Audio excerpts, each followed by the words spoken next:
having psychic abilities. My source would be the book that was written a couple thousand years ago, and it's totally in Sanskrit. But it's written, there's 4 books written in Sanskrit. The second one talks about the abilities that people can develop due to spiritual development, and these are all side effect abilities. And these include things like invisibility and teleportation and other things like that. And so maybe these beings, the little people, Bigfoots that are probably descended from Gigantopithecus, I can't pronounce it right, who was a giant ape that lived many thousands of years ago, and other cryptozoological animals have acquired these abilities over thousands of years. And maybe that's why we can't find all the evidence for them, because they are able to hide it from us, or they are able to transition between dimensions in ways that we can't do. And so those are some of the thoughts that come to my mind. It's called the Yoga Sutras of Patanjali. That's the book. Patanjali wrote these Yoga Sutras a couple thousand years ago as a summary of a lot of the spiritual development practices in India and the side effects in Book 2 as a result of those spiritual development practices. You can find the Yoga Sutras of Patanjali online in multiple translations.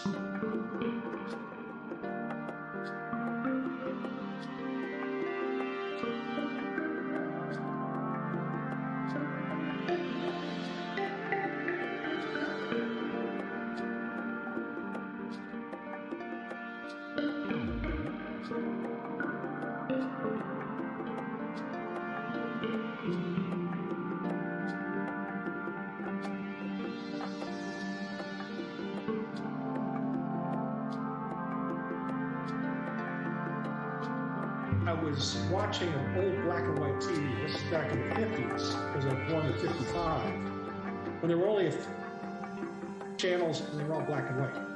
And I don't remember what I was watching, but I suddenly felt like I woke up. I woke up and I realized I was in a body and I was alive, I was conscious. It's like I had been in a dream for the previous couple of years. And from that point, I always felt like I had total consciousness.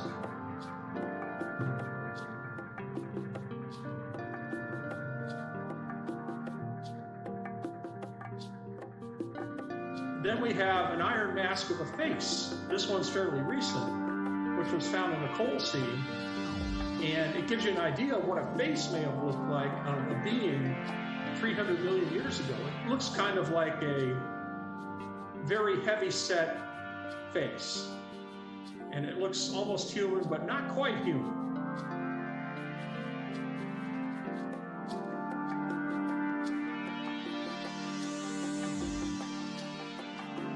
It's amazing how many people I've talked to, for instance, about prophecy or premonitions, that will tell me their stories that they've never told anybody else because they're afraid of being laughed at. And so there's just a lot of experiences out there people are afraid to talk about. Hey there, Fire Tribe. Oh, how are you doing on this wonderful day? Oh goodness, it seems the seasonal tides are giving us gifts. We are definitely flowing through the seasons. Winter is doing its final bidding, and we shall see the spring soon enough, my friends. Thank you for tuning in to another episode of Rising from the Ashes. I'm happy to bring this interview with Martin Ettington, a prolific author,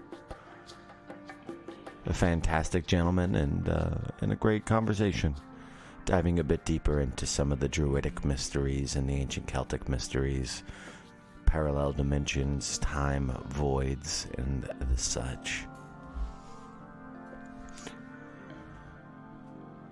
A little podcast housekeeping, everybody. If you would do me a favor and join us on the Telegram group chat. That's where we hang out. That's where we do a lot of the off-the-air chatting and sharing conversations, stories, and all of the good things, my friends. Go join us on Telegram group chat. Tell us what episode you're listening to, how you found the show, and you're bound to make some new friends. It's amazing. Definitely go check us out. We just breached 200 people in our group, so it's an amazing family. If you want to support Dan and I on this journey, on this path of podcasting and finding guests and diving deeper into rabbit holes, and researching all the things, you can join us on Patreon for $3 a month. We have massive amounts of content over there and always putting out new stuff. Dan has a brand new solo show, where he's diving deeper into the mysteries of the Bible with a couple other awesome hosts. Also, definitely check out our merch shop. We have some awesome designs. We have like a lot of stuff on the merch shop. There's a lot to choose from. Coffee cups, stickers, water bottles, backpacks, yoga mats, t-shirts, hoodies, shorts. We even have like cool swim shorts. So if that's your vibe, you're trying to be out here getting ready for the spring, for the summer, go and get yourself a pair of RFTA shorts. Do that. Oh yeah. Oh yeah. Also want to let you guys know, on Sunday, next Sunday, 1 week from when this episode is being posted, and if you're not catching this on that day, obviously that's 100% okay. But on Sunday, the February 5th, we are going to be doing something new on our YouTube channel.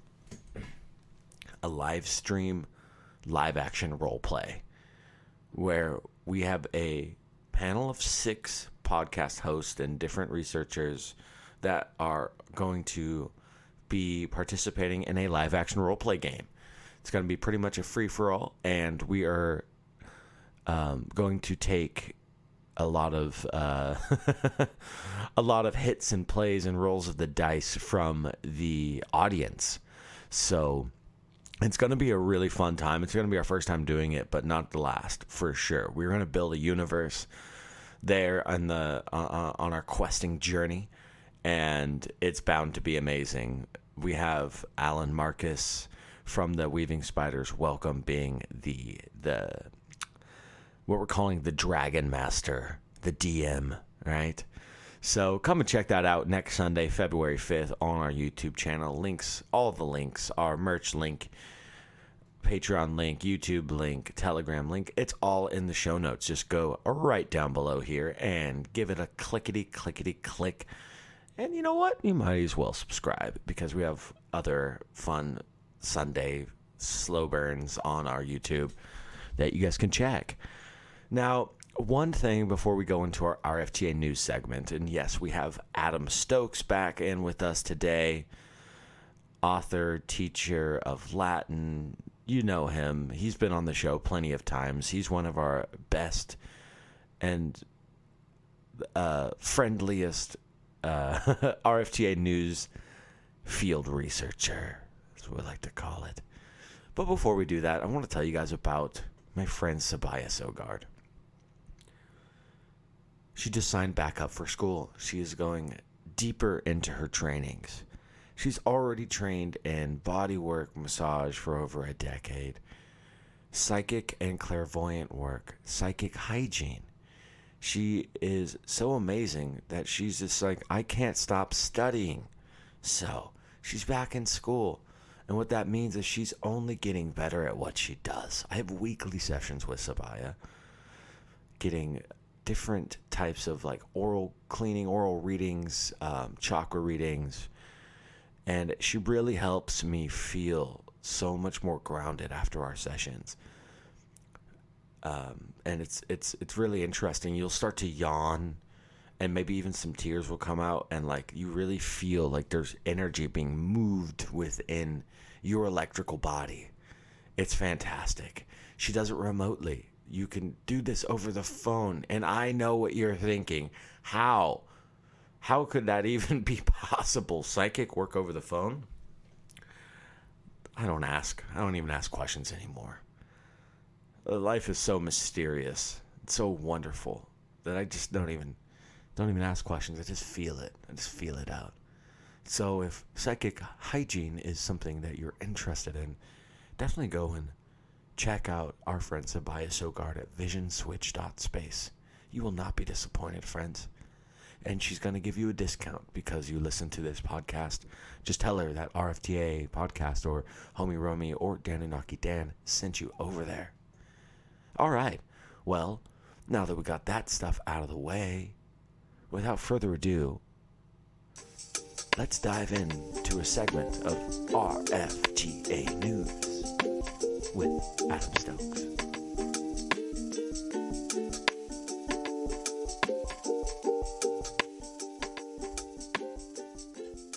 What's up, Fire Tribe? Welcome to Rising From the Ashes. I'm Danunaki Dan. I'm the Homie Romy. Hello. Hello. Today we are happy to be back here again with Adam Stokes. It's been a while, Adam. We missed you, man. The people have missed you. Yep. I missed you guys too. Aww. I'm doing good. I missed you guys too. It's been kind of busy time. So we just started again our semester at the school I'm teaching at. So it's a continuation of the last semester. So they have like two. So we have three, to confuse the hell out of you guys.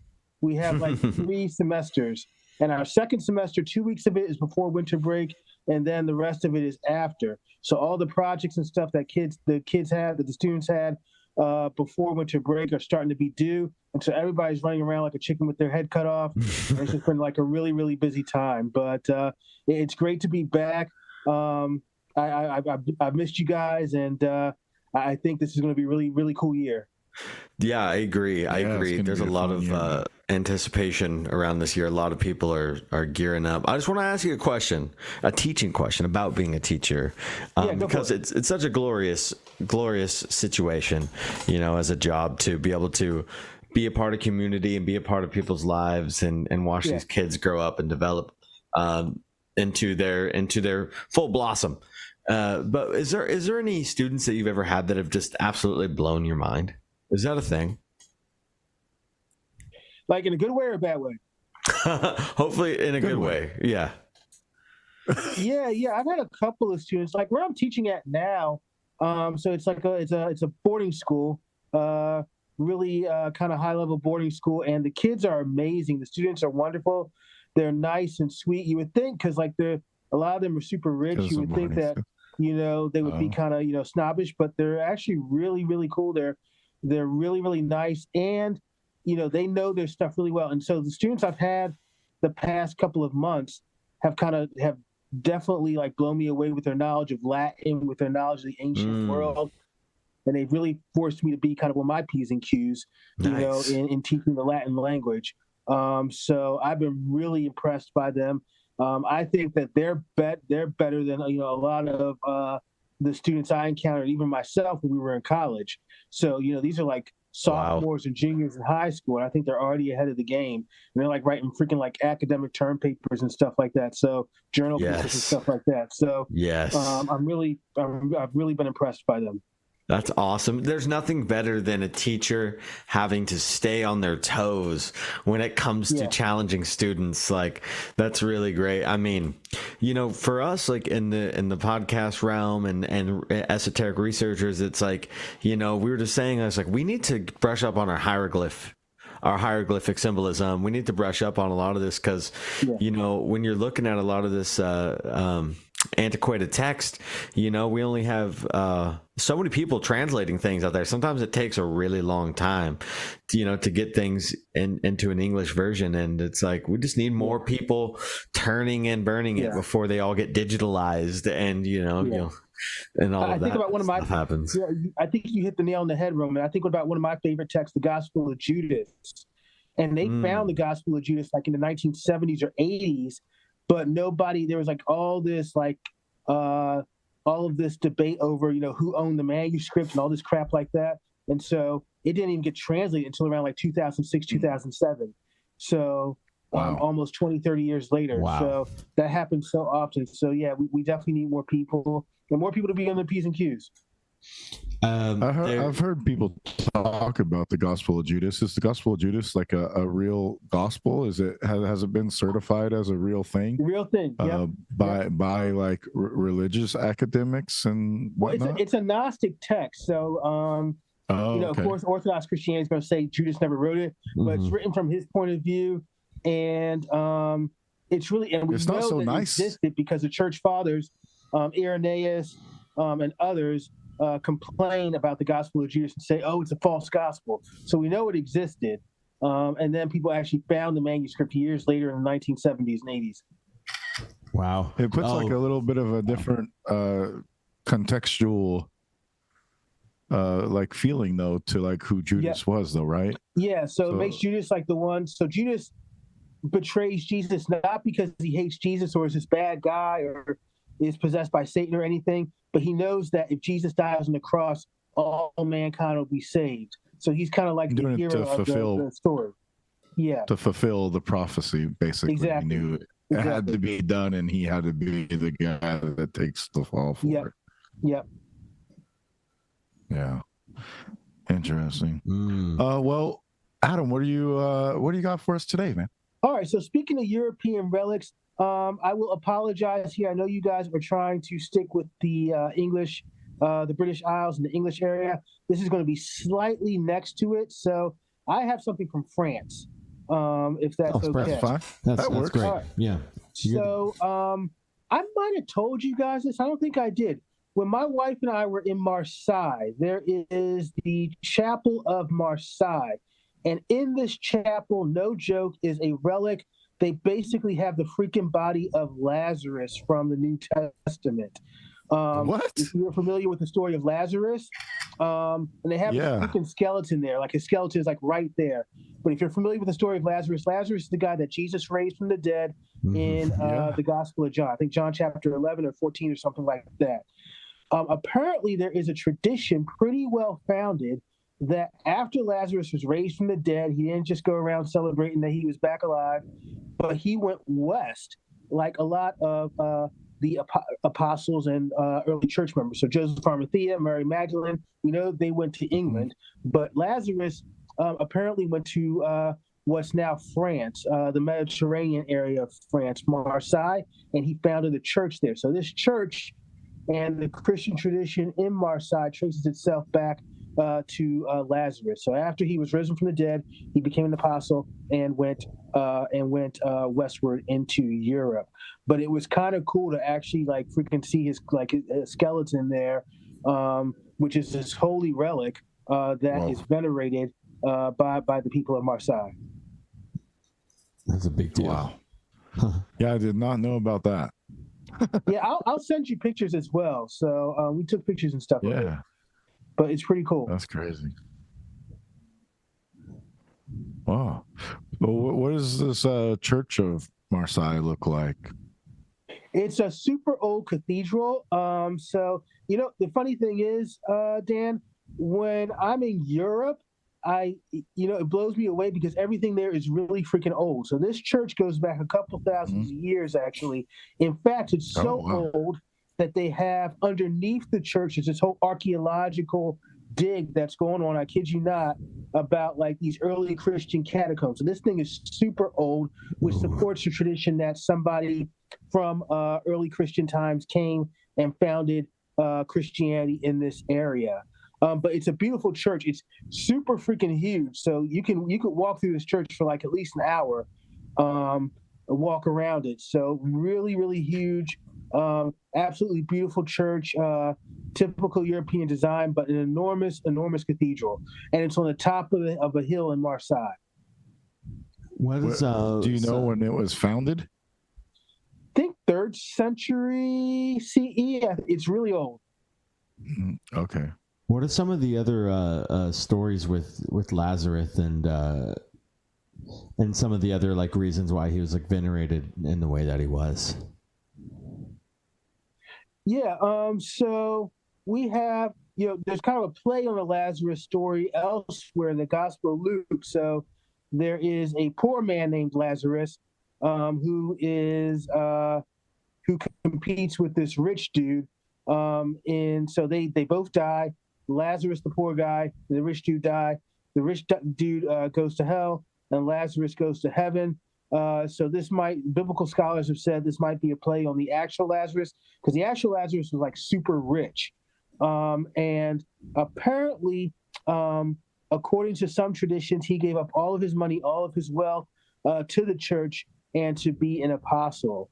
But he was, we know this from the Gospel of John, and also from biblical archaeology, that where Lazarus lived, there's basically a Roman villa. So he was super rich at a time when most people in the Palestine region, Palestine was ruled by Rome, but most of the people were impoverished and in poverty. Lazarus and his two sisters, Mary and Martha, were very, very wealthy, but he seems to have given that all up to become an apostle. So it seems like he kind of has this, almost like a double life or like a double path in the book. That's kind of interesting. And then would you bring him back from the dead in the Renaissance? That was called necromancy. Isn't that funny how we kind of like change things, and that was there. Very much so. So it's like condemned in the Middle Ages, but this goes way back. So Elijah, one of the prophets in the Old Testament, he's staying with a widow, and the widow has a son, and the widow's son, I think he falls out of a freaking window or something. I don't know why he falls out the window, but anyway, he dies, and Elijah brings him back to life. So this is something that people have been doing for many, many years.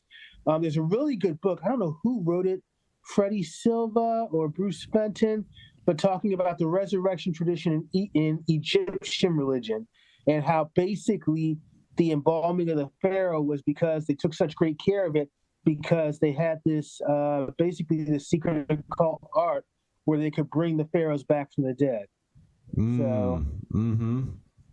So this has been going on for a long time.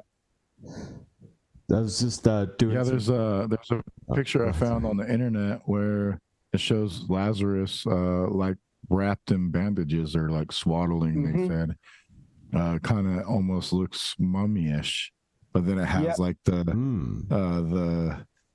the halo thing behind his head still. So it's very like a holy mummy almost. Yeah, well, he becomes a saint in the Catholic Church. I know that, and I think in the Eastern Orthodox Church as well. That's a super symbolic story. Bishop. Sometimes they call him a bishop. Yep. So he becomes ruler. He becomes bishop over the church in Marseille. Yeah, crazy, interesting. And the mummy wrapping is that's from the Gospel of John as well. So when he rises from the dead, Jesus says, "Unwrap him, let him go." He's the first rapper. Yeah, that does. Well, you can see the funerary practices of the Egyptians and the Israelites are very, very similar. Yeah, I was gonna say even though the exactly. Egyptians didn't actually embalm a body. Yeah. Yeah, and that's they, whether or not they were waiting for a celestial catastrophe or something to happen, where they would. Yeah. I've heard in some circles that they would be able to wake up themselves, or after a certain amount of time that they were just going to be able to get their body activated again, which is sci-fi has taken that into a whole other level as well with with some of their versions of cryogenic freezing and things like that. What do you believe in that on a scientific level? You think we'll ever get to that point? I think we'll get to that. I think what I think we'll get to first is making a digital app, a real freaking digital avatar of ourselves. Yeah. And being able to put our thoughts and our minds in that.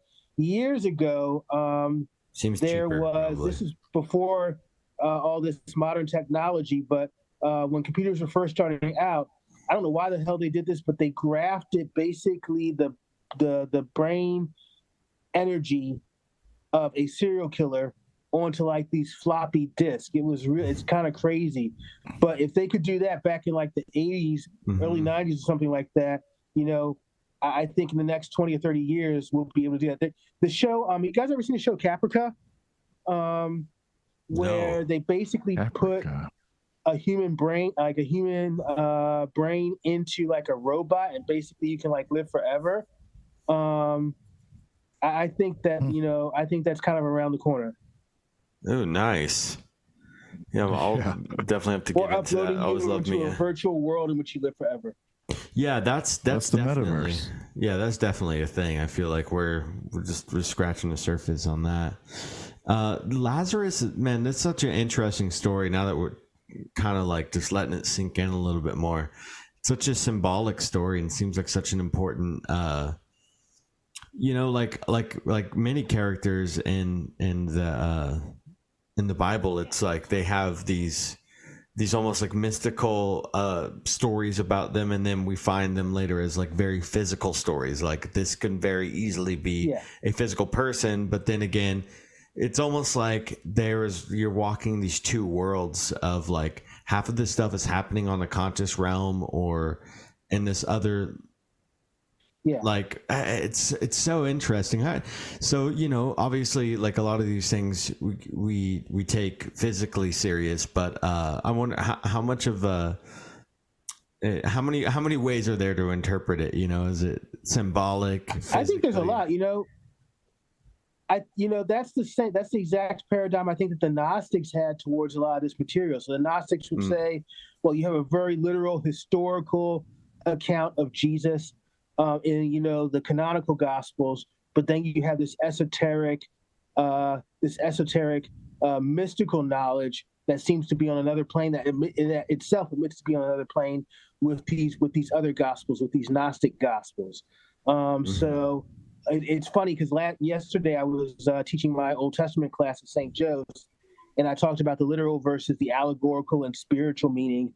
And you have the dynamic even within Orthodox Christianity, but in a lot of these groups deemed heterodox or heresy, that is definitely the dynamic. And I think that's a more truer and accurate understanding of Christianity, even than what we get in Orthodox Christianity. Yeah, absolutely. And it's just years of, how long have we been trying to decipher this, like humans in general, this text, ever since it was, it's just, and it's so beautiful. And like the Lazarus, first thing I typed in while I was over here on the computer looking up, there's like this story of the Lazarus and a crocodile. And I was wondering, if you've heard or any reason why Lazarus is used as like in like taxonomy for any reason, if there's like any strange or fun symbology with that. Because with taxonomy, I know that you're like, that's when you like embalm like animals and stuff, right? Mm-hmm, well, I guess the whole point is to kind of preserve them, just like you keep them alive to some extent. Even though they're dead, but you've embalmed them. So I guess, it's a parallel to Lazarus. Oh, that's beautiful. Yeah. Makes sense too. If my cat was still around, some part of me would have liked to have embalmed him, Oh yeah. So, yeah. I've said that. People are like, what, you want to do that? And I was like, yeah, I'll do that. I would have totally done that. But my cat's like, we just put him to sleep and, buried him. So, but I freaking love that cat. Was it a fluffy cat or a short hair cat? Tabby, short hair macro-tabby cat. Oh, macro-tabby. Nice. Yes, this is that Lazarus trying to find probably based on the reptile. Yeah. Fun stuff. Very cool, very cool. Yeah, well, there's in a lot of the antiquated art, there's crocodiles hanging in the alchemist lab. They'll have like a crocodile hanging up. Taxonomy was a big thing, back in the day, and especially in like alchemy and horticulture. And like also just archetypally, and also a lot of these animals different fluids and things like that would literally be used for scientific experiments and things. Yeah. Oh, fun stuff. Are there I'm wondering when you how do you segment your year when you're teaching Latin? Like, what's like the deepest, most interesting text that you've got to go into with some of your students, some of your more advanced students? Yeah, well, we're looking at Catullus right now, who was an ancient Latin poet, and he does a lot of cool things with grammar and syntax, but he's also kind of raunchy in some ways. So he does a lot of, how can I say it? Sexual metaphors that you don't really pick up on unless you know the language really well. So pointing those out to students and trying to, tease some of that out of Catullus is really interesting. But it's fascinating. He's an amazing writer. He speaks a lot. He references a lot of contemporaries that are famous in Roman history, like Caesar and Cicero and others. But his writing style is really, in some ways, there's an esoteric sense to it. Like you have to decode it, and when you do, it's like you're like, oh, this is really cool. So he's pretty neat, and the students and I have been like kind of traveling through his poems for the past couple of weeks. Oh, that's super cool. Man, yeah, you get to voyage down all the areas. Syntax is an interesting word. It's been coming up a lot lately. And then I started thinking about it. I was like, is syntax really, like, is it just perspective? Is it, I know there's a form to syntax. I think it is because to the Latins, there's no such thing. Or if you speak to a Spanish person and say, I like the syntax of your language, they'd be like, no, there's no syntax. It's just the way we speak it. So yeah, I think so. In this area right here, yeah, or else it's just ever evolving. That's beautiful. Dan, what you got going on over there, bud? Looks like you're digging up something deep out of the cave. Well, rabbit hole. I was listening to that Upa book by Martin Ettingtons. Oh, the out of place. There was something in there called the outer place artifacts. There's something called I was trying to look up the name of it. I think it was called the Cooley Stone. And I was wondering if Adam had ever heard of it. Because what the Cooley Stone was talking about was that like a group of like Egyptian Hebrews basically came over to not just a group, but like all 10 tribes of them came over to America. And there was supposedly this stone that they found that said all this, but they said it was a fake. Interesting. I need to look that up. I don't know if I've heard that. Yeah, that's what I was trying to look it up to see if I could find it. I think it was like the Cooley Stone, or at least that's what it sounded like. It's getting read to me by a robot on a PDF. It's like a PDF reader. Yeah. And so sometimes the robots don't know how to pronounce things the right way. I'll find one. I hadn't heard about that. But this is the first time I heard about it too. So that's why I was like, oh, I wonder if Adam knows about this. Do you remember hearing about that, Roman? Because you listened to that book too, as well. Yeah, I was more specifically looking for all of the lost bells that were in it. But by the way, it is Martin Ettington, not Ellington. And that is the episode that this intro will be attached to. No, it's good. I did the same thing because it's two T's where two L's would be. What's the book called? It's. Do you have it open, Dan? What's it? Has an interest. The Encyclopedia of Out of Place Artifacts. Okay. Yeah, we just had this guest on, Martin Ettington. He goes through like this will be on, and he's got a SWAT. I think he has 130 books or something like that, some crazy number. Oh wow. Yeah, all on pretty interesting. Like he does everything from ancient Ireland to the Fae to parallel dimensions, and then into like yoga and like stuff, and then he has this encyclopedia of out of place artifacts, and it's really well, like it's great. It's not like super crazy dense, but it has all these really interesting artifacts, and that's really good place to look for things. Like, why was this found in the Ohio River Valley? You know, when it has, you know, and it helps put a lot of things in order like that. What's an out of place artifact that blew your mind? Asking me a question? Yes. Sorry, that was directed at you. Yes. Yeah. I think my favorite one will always be the Los Lunas Stone in New Mexico, with the Ten Commandments right there in New Mexico, and you can't really deny it. People try to say it's a hoax or forgery, but it existed. According to Native American tradition, it's been there a very long time. So that's probably my favorite just out of place artifact. Yeah, that one is mind blowing, huh? And like the way it's located, it's so it's like the way it's wedged into that rock, it's got like a slab on top of it. Oh, super cool. Yeah, it's looking awesome like stuff. The Lazarus cathedrals too are like very lavish. When the lavish and Lazarus kind of like have like a same etymological tie together. It's a lavish cathedral. That's true. Yeah, Labyrinth, Lazarus. Yeah.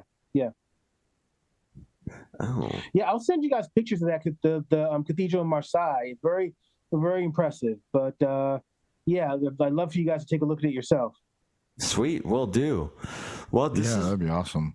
This has been fun. You have any plugs you want to do? Any more fun stuff to let the people know what's going on with you, brother?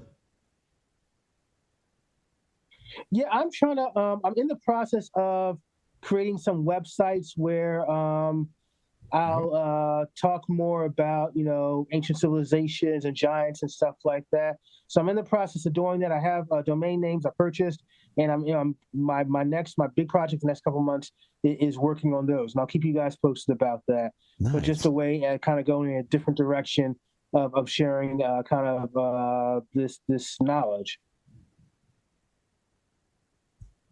Well, we love that. Sweet, man. Yeah, I look forward to it.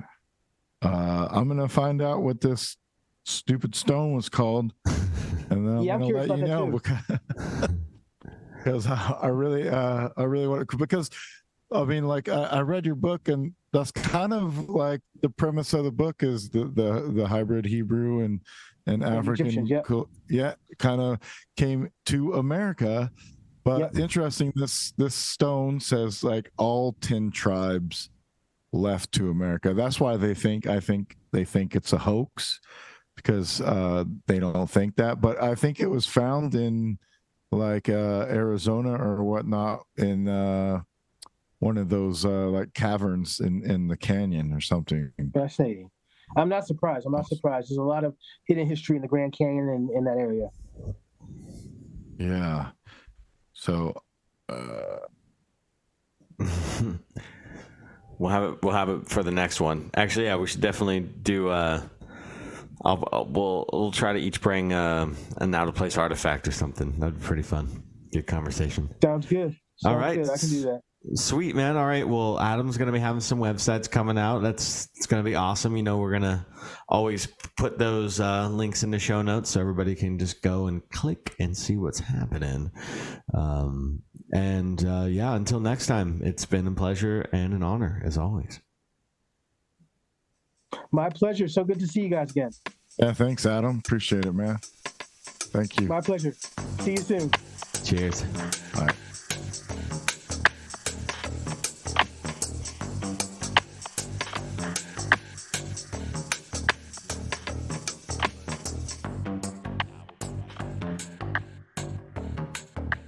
Hello, Fire Tribe. Welcome to Rising from the Ashes. I'm Dan Unaki Dan. On the homie Romy. Hello. Hello to you too. Today we are here with Martin Ettington. How you doing, Martin? Hey, Dan. Good to see you. Roman, great to see you too. Nice. Hello. When I see your name, I want to say Ellington, but it's Ettington. Everybody, Ettington with two T's. Right. Foley. Do you get that a lot? I kind of selfishly I get assume people misspelling it a lot. Some people misspell it with 2 D's, like the scientist Arthur Ettington from 100 years ago. But yeah, it's ETT. Thank you. Is he a prolific character, this Arthur Ettington? Well, he was a well-known scientist. In fact, I think he was the first person who validated Einstein's theory of relativity. He went to Africa and did telescopic observations of an eclipse, which showed the bending of light around the sun. And this was one of the first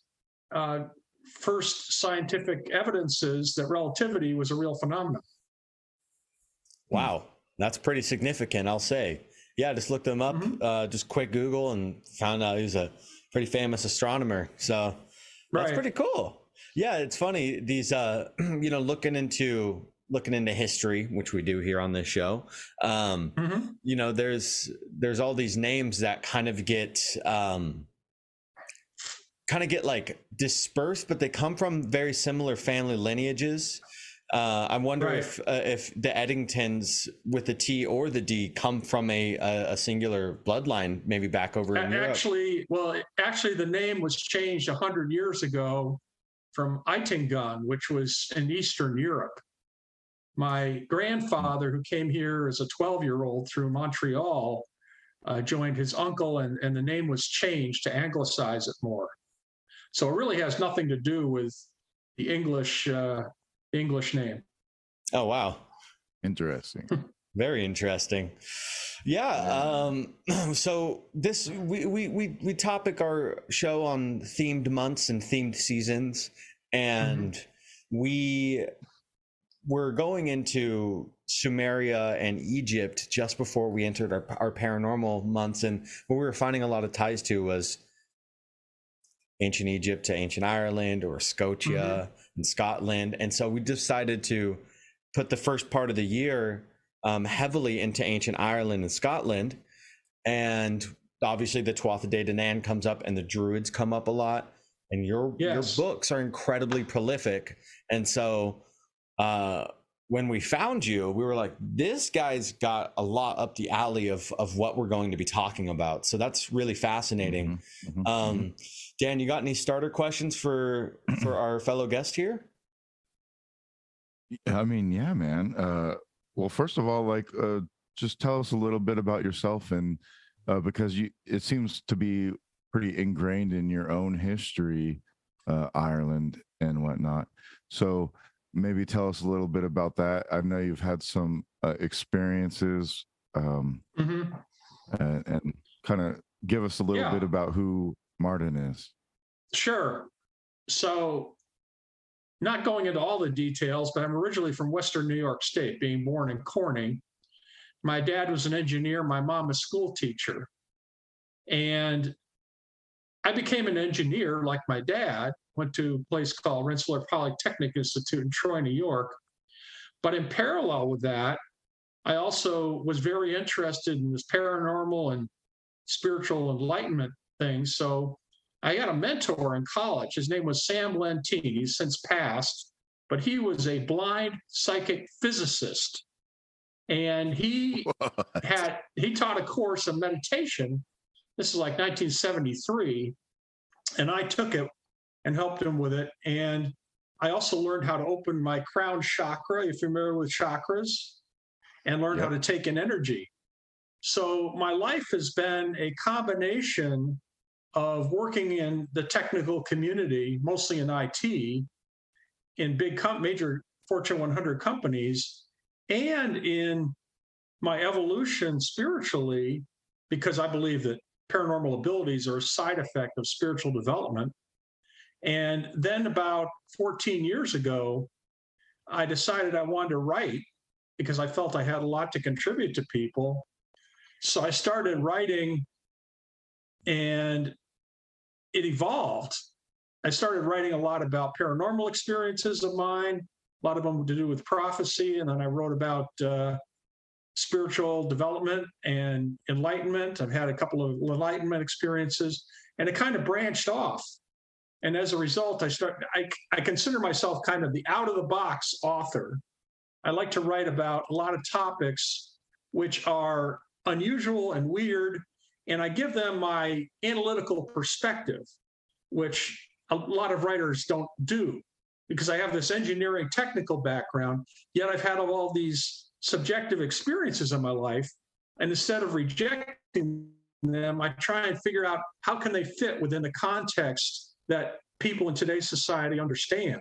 And so then I've written a lot about aliens and UFOs, my perspective on them, longevity and immortality, some interesting stories there, legendary beings, which the Tuatha De Danann fit under, ancient history, time and dimension. So that's how I got into all this. Now I have probably 140 books I've written. I self-published them all. Don't forget the Out of Place Artifacts. That's a fantastic book of yours that everybody on this show would be very into. Martin's book, Out of Place Artifacts. Beautiful. Well, thank you. I find it pretty fascinating too. I've written several books on Out of Place Artifacts. It's a fascinating subject because, without going into too much detail, because it's not our topic tonight, the idea that there are intelligently made artifacts from not only many thousands, but some of them millions of years ago, makes people scratch their heads, because humanity didn't even exist when some of these things were created. So that leads to all sorts of questions. If not humanity, who made them? Were these intelligent dinosaurs? Were they alien giants? We don't really know. But it's a fascinating enough story to me that I wanted to write about it. And there's several trends in that you can get into. It's just a really cool subject. Yeah, can you drop a few of those upas? Yeah, let me get into a table of contents here so I can. Let me get one for you. Then my favorite one, just to ask you, is the Anderson bell. That one blew my mind because we're doing this other project that is dedicated to the history of bells and resonance, and why do bells play such a huge importance in our culture over the years, and Eastern societies, architecture shaped like bells, all of these things. And then when I read in the UPA, the Anderson bell, that it might be millions of years old, I was baffled. And yeah, so I was really hoping to ask you about that and your thoughts and opinions on it. Well,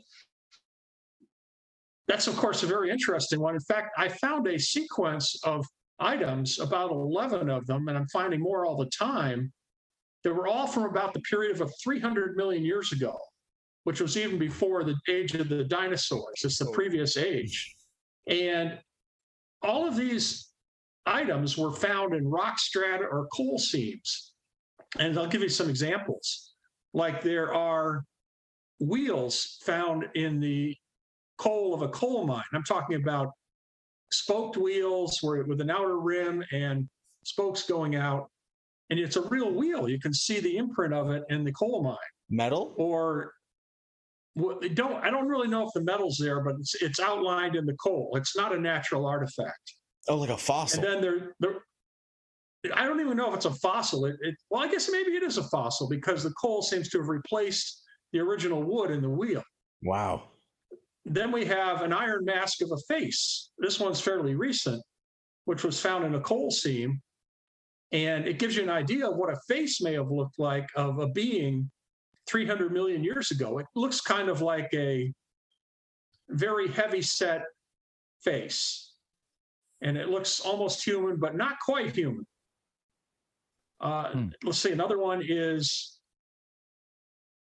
there were several golden chains found in those. And it's just an incredible thing that you can actually categorize the date of these items. And there's different groupings of them too. So what it says to me, and I wrote a whole book about this, is that there likely were some types of civilizations in different periods, many millions of years ago, of which the only things left are these ruins found in rock, strata, and coal. And think about it. Take our civilization. What would things look like 1,000 years from now or 10,000 years from now? It's estimated that 1,000 years from now, most buildings would be in ruins, except for maybe concrete. 10,000 years from now, not many things would last. Maybe the Hoover Dam. If you go 100,000 years, the Earth is going to be totally remade by that time. There's going to be hardly any relics left from our civilization. And so if you're talking millions of years, the only things you're going to find are those in stable rock strata or coal seams. So it just goes to say that we would not find evidence of many things from that long ago, except for these few things that are well preserved. Wow. Look, can I ask you a question too about, this has popped in my head. What is your findings of honey? Have you found that honey is something that you come across in your studies? And I ask that only because when I was looking into, ancient Egypt, finding that some of the embalming liquids include aloe vera, some of them include honey. And I know that was a big part. And we know that honey can last for thousands of years as well. And I was wondering, did Druids use honey? Was that sacred to the Druids at all? I don't know if it was sacred to them, but I know that they must have used it because it existed then. The Druids is a really interesting subject. Of course, they're one of the races that supposedly evolved from the Tuatha De Danann.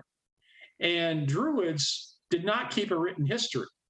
So the only information passed down from the Druids was done orally from teacher to student. And the Druids, if you look at their history, have a lot of the same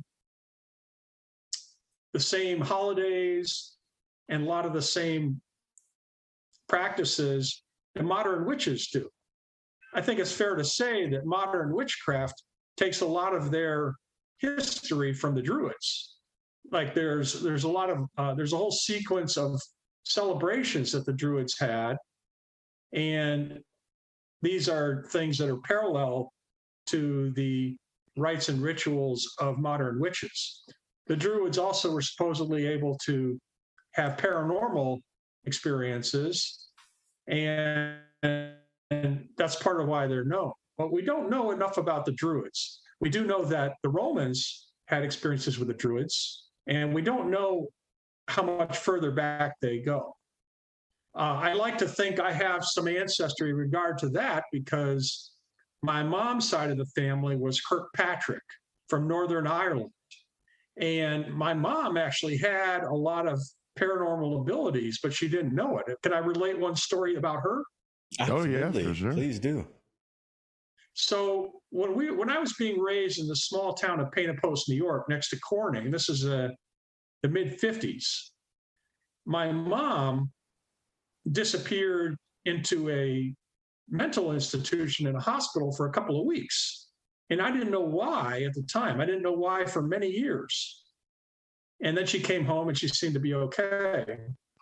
And I finally asked her like 5 years ago, Mom, what was the whole reason for this? Why did you go there? She said, well, I started seeing bright lights around people. I started seeing auras around people. She didn't know the word aura, but I explained that's what it was. And she went to her doctor who couldn't tell her anything. She went to her minister who couldn't tell her anything. So she thought she was going nuts. And so she checked herself into this place. And people that can see auras obviously have a lot of paranormal ability. So she came by it naturally. But it wasn't until I explained to her what this was and how common it is that people can do this that she really understood what it was all about. So I think maybe some of my abilities, and I can see auras and I have premonitional abilities, probably came from that level of ancestry. So did she have any ancestors who were Druids? I don't know, maybe. But there's obviously a line of genetic history as well as the practices people can learn that determine whether they have some of these abilities or not. So I'd like to think I've got some alignment with the Druids historically. I wouldn't see why not. That's funny. The Kirkpatricks are a big family in the town that I grew up in. They they have like a old private healthcare. So like or you know, Okay. like a doctor's office. And I grew up with one of the Kirkpatricks in my grade, and his father was really nice, and they're beautiful people because the big Peace Health hospital in this town, this terrible tiny little town full of drug addicts, kill more people than they save a lot of times, right? Unfortunately. But this practice of the Kirkpatricks, they will actually help out a lot of the local people that have huge addiction issues, and I find it to be rather beautiful, and it's cool to know that that's like a big family over in Northern Ireland. I just found that to be pretty interesting, and that natural healing ability. Maybe that's cool. If you look at the history of the name, Kirk is the Irish word for church, and Patrick, of course, relates to Saint Patrick, who brought Christianity to Ireland. So maybe there's an interplay there. But my ancestors came over early. Some of them, I understand, on that side of the family were on the Mayflower and definitely in the Revolution. So Kirkpatrick's, yeah, I'm proud to come from that lineage. Wow. That's fascinating. Now, do you want me to talk about the Tuatha De Danann? Oh yes, please. So let's give a little background for him, Dan, so he knows where we're coming from with this. So Dan has been doing some studies on the tribe of Dan for quite some time, and his name is Dan. I kind of want to give Dan the floor on this, so just so you kind of see where we're coming from and the theories that we've been building on the show here. Okay. I mean, we've been so I've been studying that, and then so one of my first questions is, like, do you think like the tribe of Dan from like the Bible is the same as the Tuatha De Danann? Because there's a lot of kind of controversy over, like, maybe they might not even be the same people. I honestly don't know. I don't know if there was any relationship between them, possibly. I mean, did any of your ancestors come from the British Isles? Yes, mine did. I have a whole descendant chart, and I come from Charlemagne. Okay, cool. Yeah, the Tuatha De Danann are one of only two peoples that I know of who claim to come from elsewhere, from the underground. The other one are the Hopis, whose legends are that the people came up from underneath the earth where they lived. And the Tuatha De Danann said they came from the other world. And the other world, some people interpret it as being, you could go through fairy mounds and find them deep underground. But the other world, from all the descriptions, seems to be another dimension. And there's some interesting stories of people who went to the other world and came back that relate to that. So when I was writing about time and dimensions, and I looked up a lot of stories of people who claim to have dimensional transference, one of the stories of people who visited the other world is that they would go in for what they thought were a few days, and it turned out to be months or years. Now, that's really interesting, because if you think about it, time could well run at a different speed in another dimension. I mean, a lot of scientists today think there's probably a multiverse that exists and other dimensions. We don't have any direct evidence of it except for these stories. But it makes sense to me that the Tuatha De Danann did come from the other world. They had supposedly a lot of their mounds, the fairy mounds, were ways to access their world. They had godlike powers, and they supposedly gave rise to the race of Druids and leprechauns and other beings, the fairies. It's a really fascinating group of people. And there's a whole history and mythology about different figures in the Tuatha De Danann and wars they fought and things like that.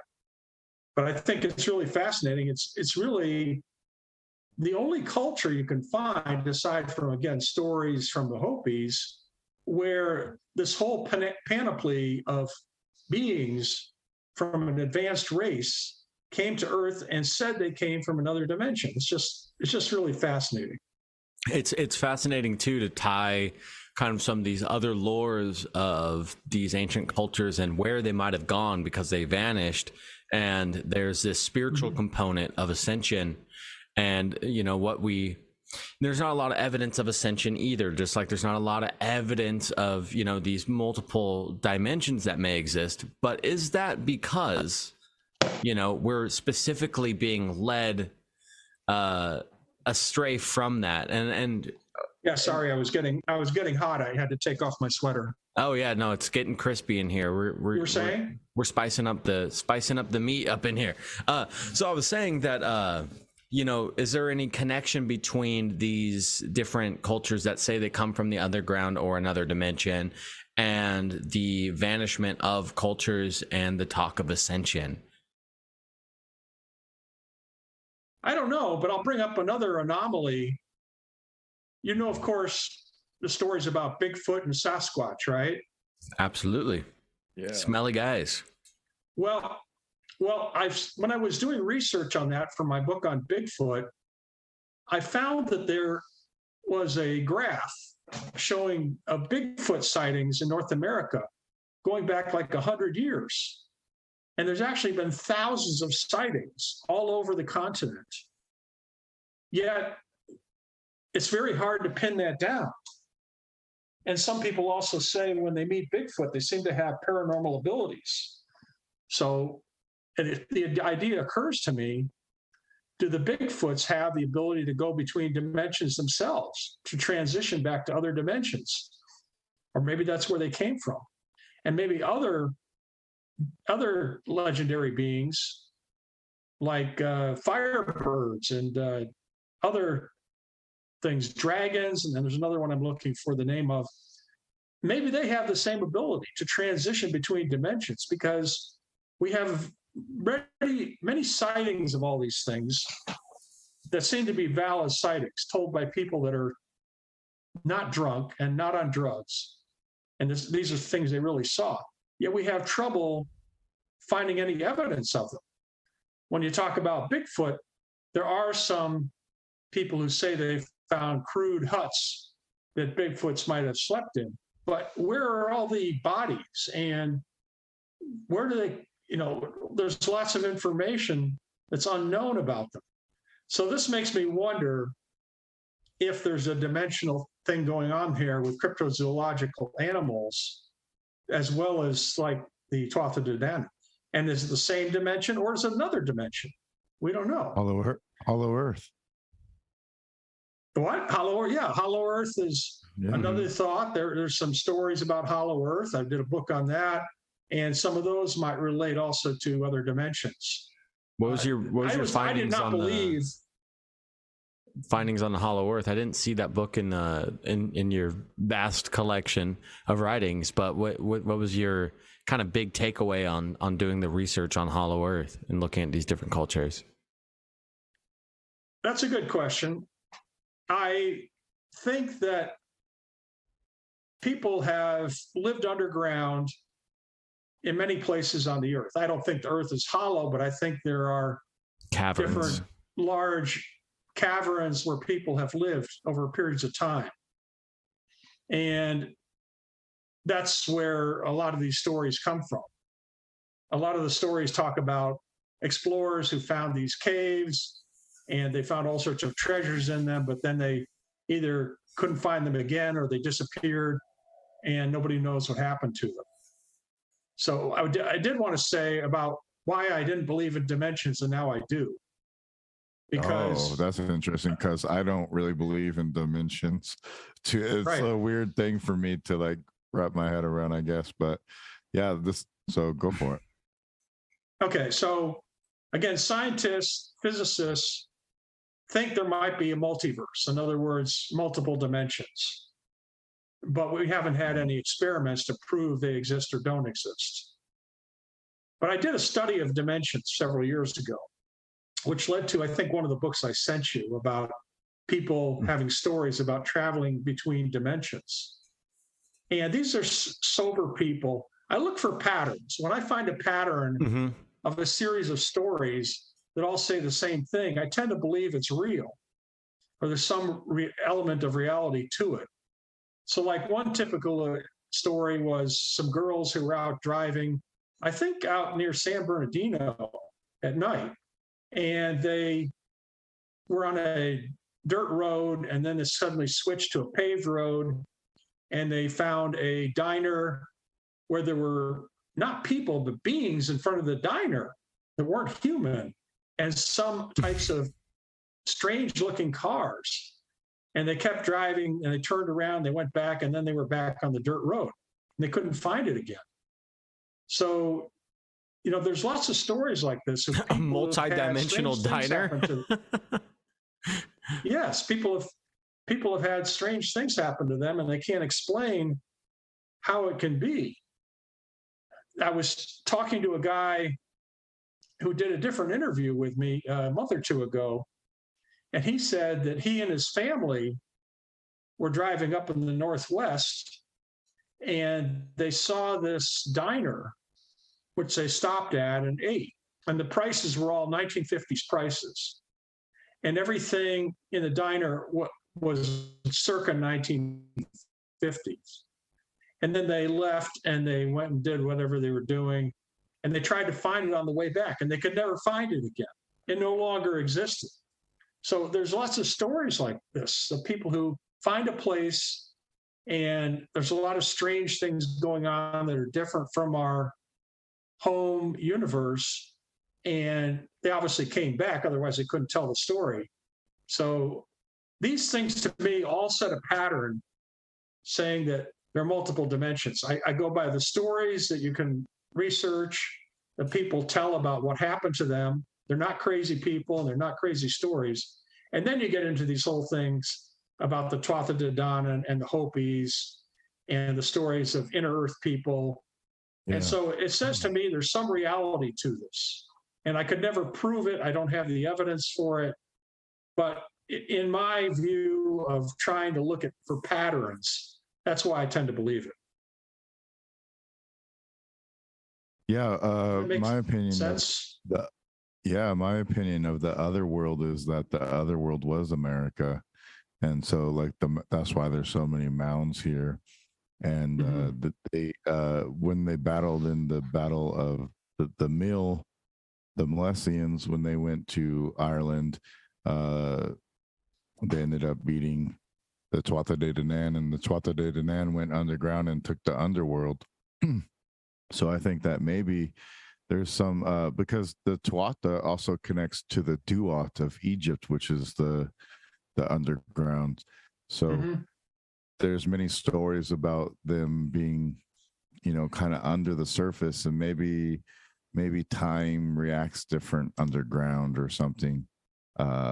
Maybe that's why they like it, because they can live longer. Because I think in the stories in the Bible of the tribe of Dan is they're kind of they got kicked out of the tribes, so they don't get that immortality that the other tribes get. So they're constantly seeking that immortality, and by living underground they could possibly have that somewhat immortality because they live longer under there. I associate a lot of these ideas too with celestial movements. That's why I think astrology has played a huge role. Like, obviously we live on a planet, and this planet is in space wherever we're at, and everything else, just like our own body, has effect on our outside surroundings and whatever's happening. And so our Earth is similar to that in the sense that it's going to have different energetic emotions and things that happen through the astrological movements. And magnetism is something that is still kind of tantalizing in science, just as gravity is, right? We have these ideas and these big theories that are real big, and a lot of people backing them, but they're still just like, you know, are we going to slam the hammer on this and say this is exactly what magnetism is, and we know where it comes from, this force? So I associate a lot of these things, and I think, Dan, what you're saying with that, like, I think a reason why people might be able to have this like longer lifespan when you're in the earth, even without sun, a lot of times, is because there's minerals and magnetized energy from like the energy source of the planet. And so like the speed of vibration. So that brings me to another thing of, well, first of all, do you know where these diners were located? Like where in the country? I'd have to look up the story, but I think it was in the Northwest where this one was found. Oh, interesting. The other one I could think was outside San Bernardino. So there's obviously a parallel chain of diners in another dimension. So crazy. When you talk about on roller skates? I don't know. On roller skates. When you talk about underground civilizations, the thing that comes to mind is the underground city of Derinkuyu, Turkey. Have you ever heard of it? Mm-hmm. Yeah. Derinkuyu is really fascinating. It was found by accident several decades ago when somebody was banging on a wall in their cave house, and it opened up the whole access to Derinkuyu. It's like 13 levels deep. It was an entire city, and people can tour it. So we know people lived in some underground cities in the past. Derinkuyu is a really good example, and we don't really know how old it is. We've Some had people think it goes back. Oh, sorry, I didn't mean to interrupt. Go ahead. No, I was just going to say, some people think it goes back to the Middle Ages. Other people think it's many thousands of years old. And there's other places like that, underground mines and other underground tunnels that just don't make sense unless you look at them as being originally artificially designed. Ooh, yeah, because it's just immaculate details, right? A lot of these subterranean places. We've had a guest on the show, Karen Mutton, who is an Australian writer, and she's written some books, and one of them being Subterranean Realms. Unfortunately, the audio on that episode was very, very shoddy. We're gonna hopefully have to get her back, but there is a lot of cultures, and especially in the East, where they had like very high detailed underground like cities. Like imagine like the amount of time it takes me to carve a wooden spoon, thinking about carving out walls. Lowell Johnson. Oh, and we had a fellow guest on also, Lowell Johnson, who, oh wow, that is a great point actually.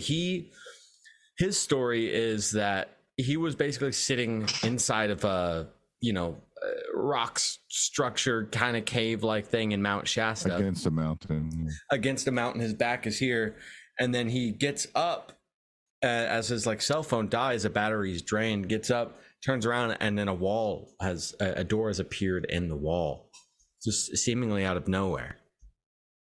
Yeah, I was just going to mention Mount Shasta, as a matter of fact. That's a great story. There's several stories about strange things under Mount Shasta or underground cities under Mount Shasta. Have you ever been to Mount Shasta? I have not. I have, yes, many times. Okay. One of the things that's pretty cool there, I don't know if you went to the park where there's this underground spring that comes up in the park. The headlands. It's like an underground river. Yeah, the underground river that comes up from Mount Shasta to create a little stream at the base of Mount Shasta. And there's also a lot of stories of UFOs going into Mount Shasta. So I think there must be something going on there. There's too many stories about it. Well, Lowell said that he got taken down into Telos, and he was convening with these beings that were down in the underground, and they gave him pretty much I don't know what it's called, but admiralship, I guess, or something like that, where they gave him the ability to go and tell people about what he saw and to try to help people rise up to the next level of consciousness, because these beings that exist underground are seventh dimensional beings, and we on the surface are only like 3 or 4 dimensional. And there's You're talking about Admiral Byrd? Admiral Byrd and his trips? No, I'm not. I just said Admiral because they gave him like I like I said, I don't remember the word that was the closest that came to my mind. He's an ambassador. As like he was ambassador. Okay. There you go. Yeah, Lowell it's Johnson. interesting. Admiral Science, Byrd is cool. I love Admiral Byrd, though. That story is amazing. I was going to say that biologists have found it's really interesting how deep life goes into the earth. It turns out that there is life miles deep. Nematode worms and other microscopic life lives in the rocks. They can find it in some of the deepest mines. And when they've been drilling into the sea bottom and they do cores that go thousands of feet into the sea bottoms, they still find life in those cores. So it says to me, there's probably, that is the repository of life on Earth. If the surface life was destroyed by a large asteroid or nuclear winter, there would still be life residing inside the Earth, which would eventually repopulate it. So life is much more abundant than we think. And you can talk about Earth, Gaia being really alive because of all this incredible life that exists inside the Earth. Yeah, 100% agree with that. If we can kind of segue, we had Laird Scranton on talking about Skara Brae, and Skara Brae is seemingly a little people type of spiritual institute or a place where people learned magic. And seemingly these little people were the ones that inhabited the area. There's some other people that talk about these little people and their extraordinary powers. You go into quite detail about the little people of Ireland. And so I was wondering if you could give us a little bit about the little people of Ireland and what are the types of little people that there are, and so on. Well, there's a lot of little people all over the world. In fact, I think one of the books I sent you was titled about the little people, fairies, elves, dwarves, and leprechauns. Yep. And they seem to appear all over the world. In fact, in Indonesia, the bones of Flores man, who were 3 feet tall, which is the size of many of these fairies or gnomes, were actually found, and they were dated at 50,000 years ago. But a lot of the people who live in the area said that Flores man sightings occurred all the time, so that they may still be alive. And if you look at Ireland, you've got the leprechauns, you've got other little people, you've got a lot of stories about leprechauns and fairies. It reminds me, one time I took a family trip to Ireland, and it was for my stepdaughter's wedding. This is probably more than 10 years ago. And the woman who was hosting us took us to a park that was created by a famous author. I'm trying to remember his name. But you go into the park, and it's all incredibly green. And I'd never been in a park like that before. And you can actually imagine that there must be some type of beings that were living in the woods of these parks. And of course, a lot of people in Ireland build these little tiny houses. And I saw some of them, which are like, I don't know, a foot or two high, and they're proportioned houses. And supposedly they do it for the fairies or the leprechauns to be able to sleep in. So there's all sorts of stories of these beings all over the world. Makes me wonder if there was a race of beings like this that existed, and maybe they still exist. Again, it makes me wonder, not only talking about the Bigfoot and have them having some spiritual abilities, but maybe these little people have spiritual abilities too, that allow them to transition between dimensions or allow themselves to become invisible. If you think about the evolution of people thousands of years in the future, people will probably acquire a lot of these abilities, which are rare today, but do exist. Again, I go back to spiritual development has a side effect of having psychic abilities. My source would be the book that was written a couple thousand years ago, which is, and it's totally in Sanskrit. it's my mind is slipping. I'm trying to remember the name of it, but it's written. There's 4 books written in Sanskrit. The second one talks about the abilities that people can develop due to spiritual development. These are all side effect abilities, and these include things like invisibility and teleportation and other things like that. And so maybe these beings, the little people, maybe the Bigfoots that are probably descended from Gigantopithecus, I can't pronounce it right, who was a giant ape that lived many thousands of years ago, and other cryptozoological animals have acquired these abilities over thousands of years. And maybe that's why we can't find all the evidence for them, because they are able to hide it from us, or they are able to transition between dimensions in ways that we can't do. And so those are some of the thoughts that come to my mind when it's called the Yoga Sutras of Patanjali. That's the book. Patanjali wrote these Yoga Sutras a couple thousand years ago as a summary of a lot of the spiritual development practices in India and the side effects in book 2 as a result of those spiritual development practices. You can find the Yoga Sutras of Patanjali online in multiple translations. And what is usually you'll find that the Sanskrit words, you'll find a phonetic translation of it, then an English translation of the phrase, and then there may be several pages of commentary explaining each one. But it's a source I've written a lot of my books based on about the paranormal, because it shows the structure of paranormal abilities that become active when people spiritually develop. So I have a question regarding. No, absolutely, that's beautiful. It's right in point. It's also an important book to bring up, because if thousands of years ago, it just shows us that we're always uncovering things that have always been here and truth about ourselves and how to optimize.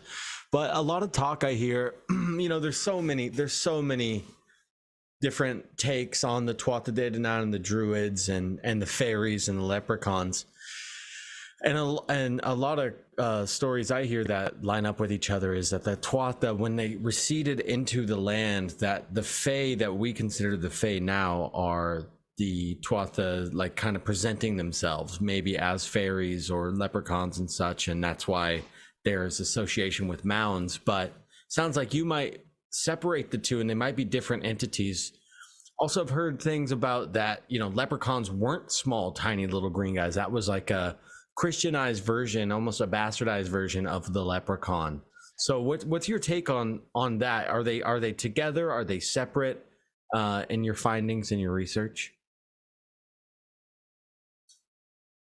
Well, I think the word fairies is sometimes used interchangeably with leprechauns, but the stories do seem to be different.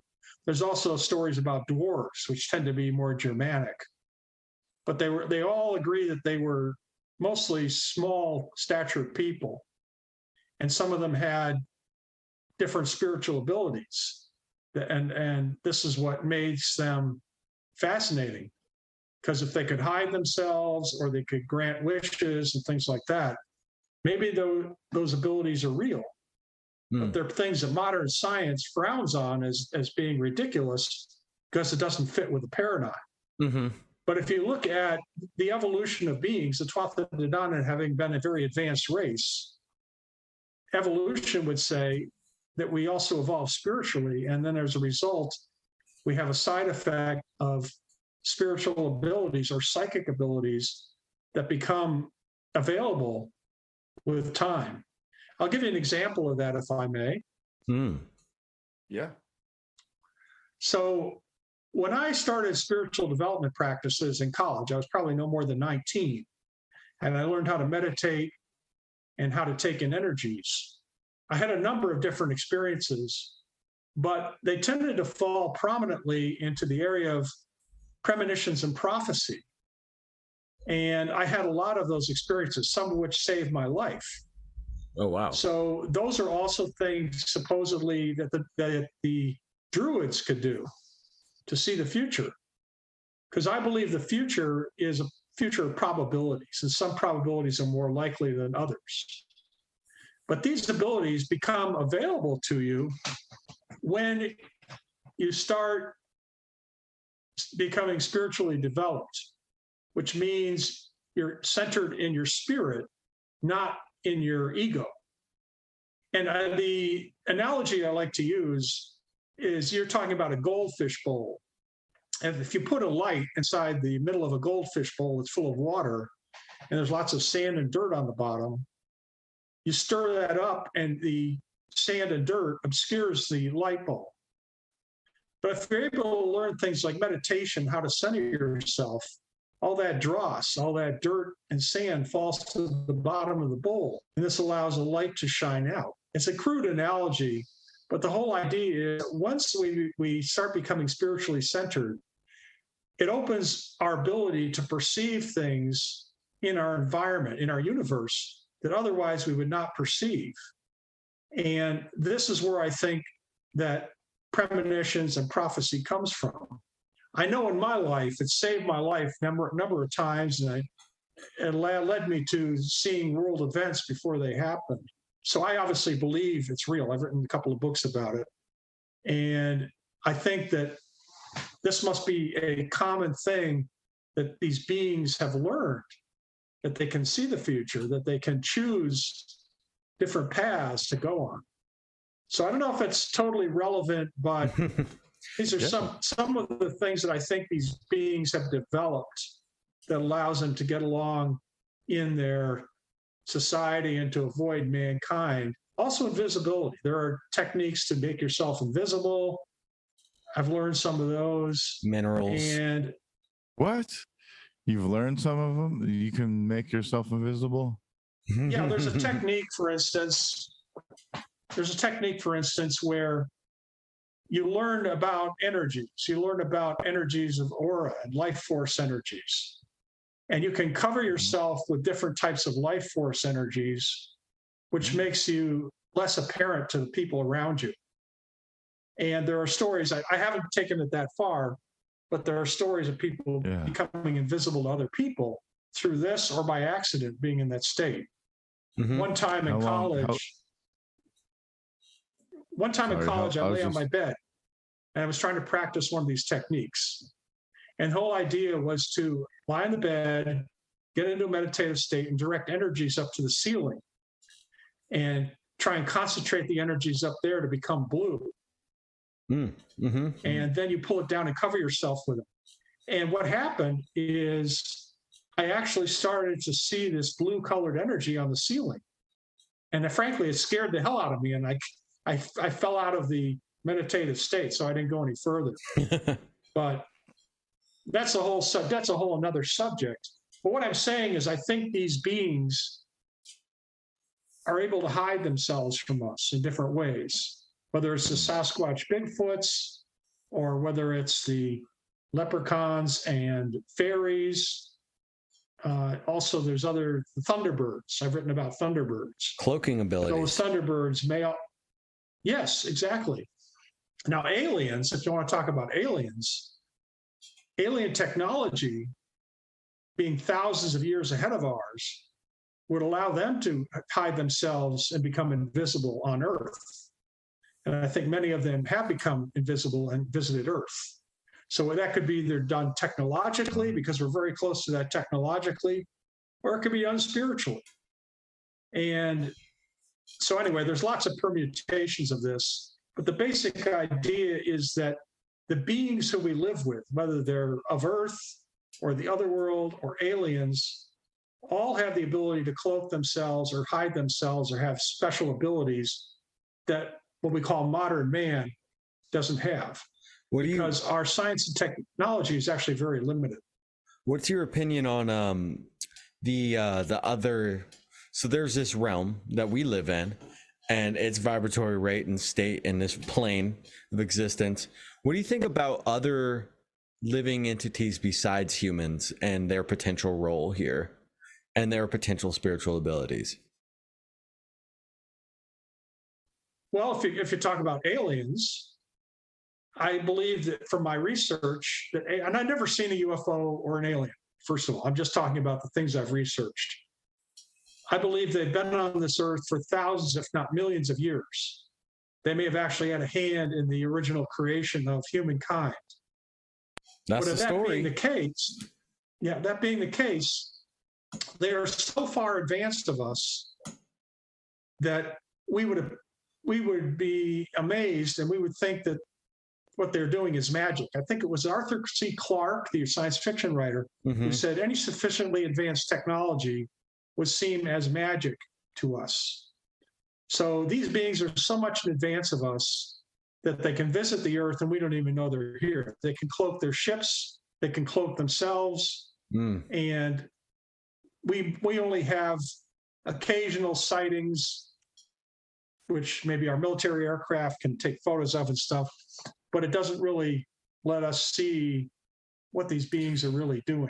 So to touch on what you were bringing up earlier in your because it just clicked on me while you said that, the meditative practice in order to do invisibility, because my mind was going two places with that. It's either you're aligning your state enough to like where people aren't going to notice you, or there's a molecular change that can happen in your energy around you. If you can manipulate your aura to whatever color that you want to emanate and whatever type of energy you want other people to read from you, if you want to come off as fearful, you will come up. People that are sensitive to energy will fear you. They'll be literally scared if you want to be that Yes. guy. If you want to be the happy guy. So with the vision I got with that, because I've done some of these meditative practices with using colors, because it's a really great way to kind of start into that, is to like try to see colors. But I started thinking, I was like, well, it's manipulating the molecules that are around in the atmosphere, because there's so many things in the atmosphere that we can't see, like electricity, like the Wi-Fi internet, like carbon, like oxygen, things that we're breathing in that you can't literally see. So maybe it's once you get the ability to, which isn't easy, it's obviously, but to affect your outside surroundings, and maybe you create a literal force field around you that allows those molecules to move at such a vibratory rate that they're able to cloak and shield around you, creating some sort of safe haven. Yes, and maybe. Speculative, of course. There's a lot of vital forces. A lot of this is a manipulation of vital forces, but it goes beyond that. It goes into manipulating the time stream or the dimensional stream. And maybe there are effects on the light around us and on different things in our environment that can be done mentally. And this causes these different types of effects. Like I did a book on teleportation. There's a lot of questions about the ability to teleport, a lot of stories of people who have teleported. And maybe this has some reality. I mean, I won't get into the misuse of the idea of quantum teleportation, because a lot of people misuse that term. But it is an effect at the quantum level that maybe our minds can scale up to the physical level and use that in some manner to allow us to go from place to place.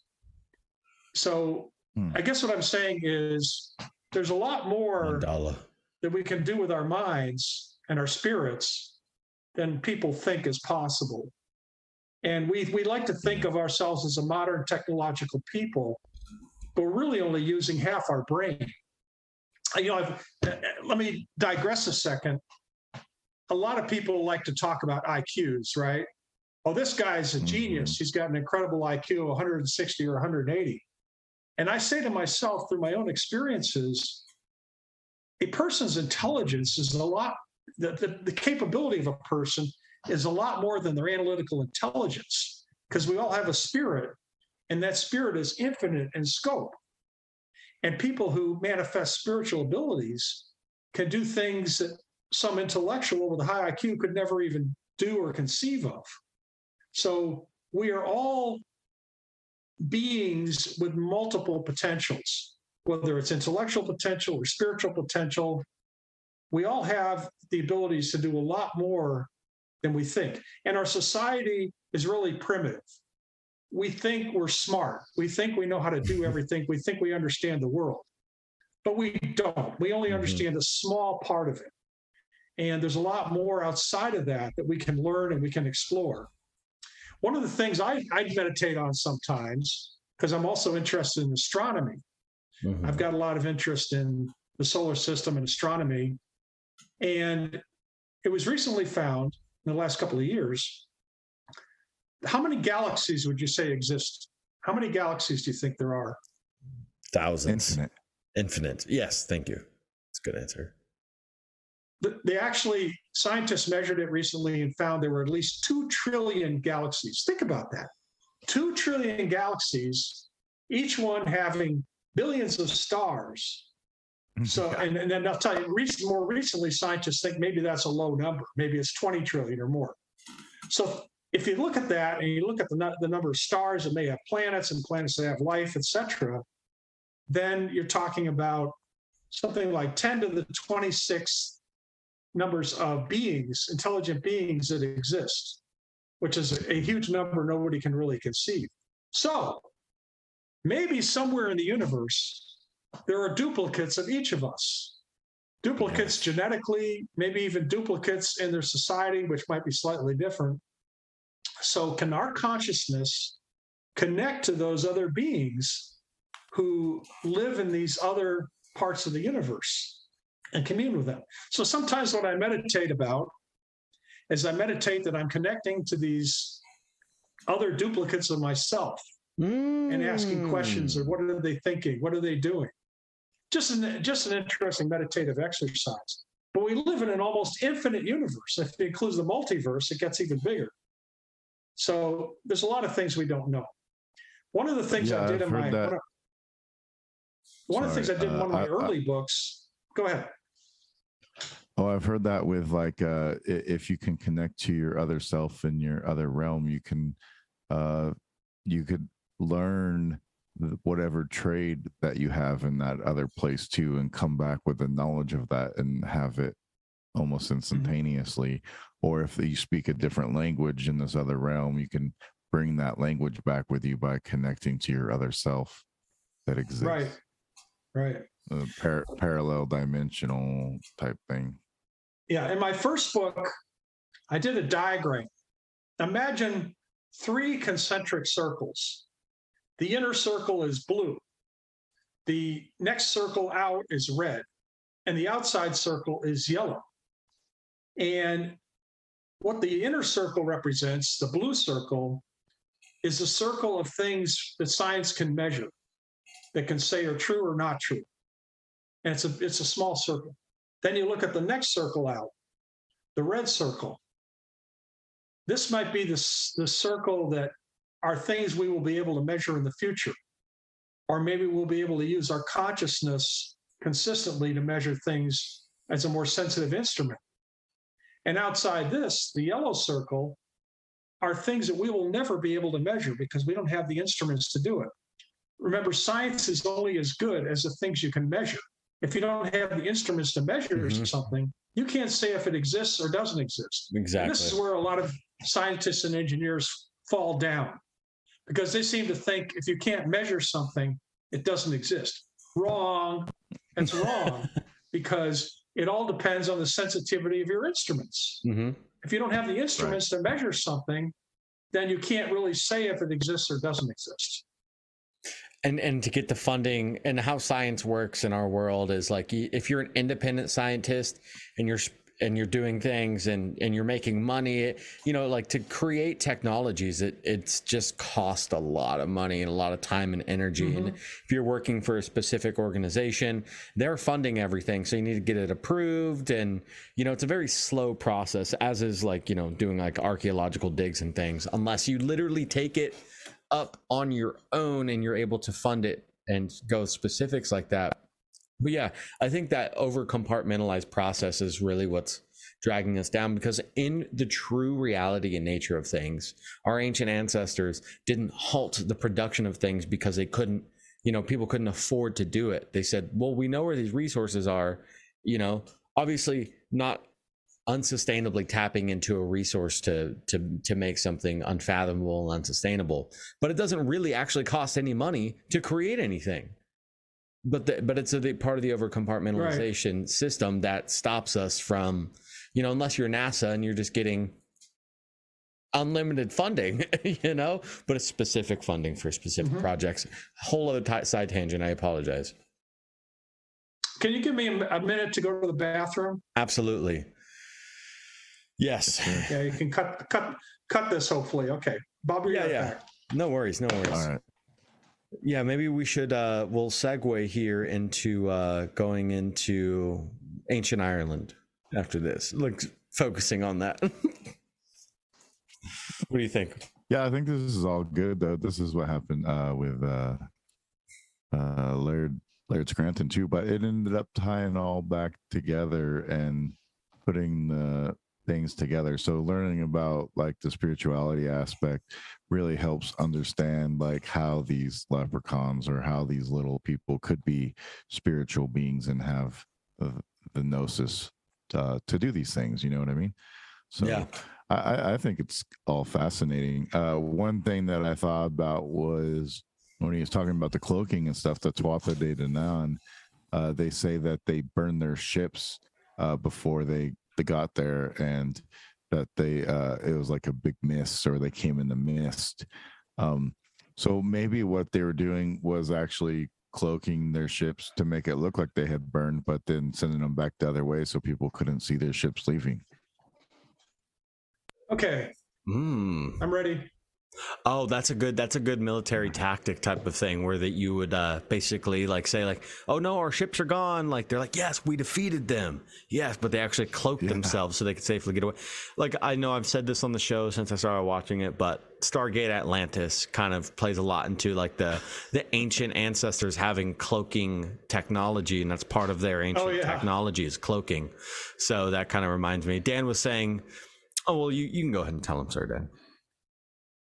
Well, I thought about the Tuatha De Danann and how it says like they come in a mist, or they burn their ships and then come in. So maybe they were actually cloaking their ships and then sending them out the other way, because resources are kind of tight. You don't want to have to build a whole fleet of ships again.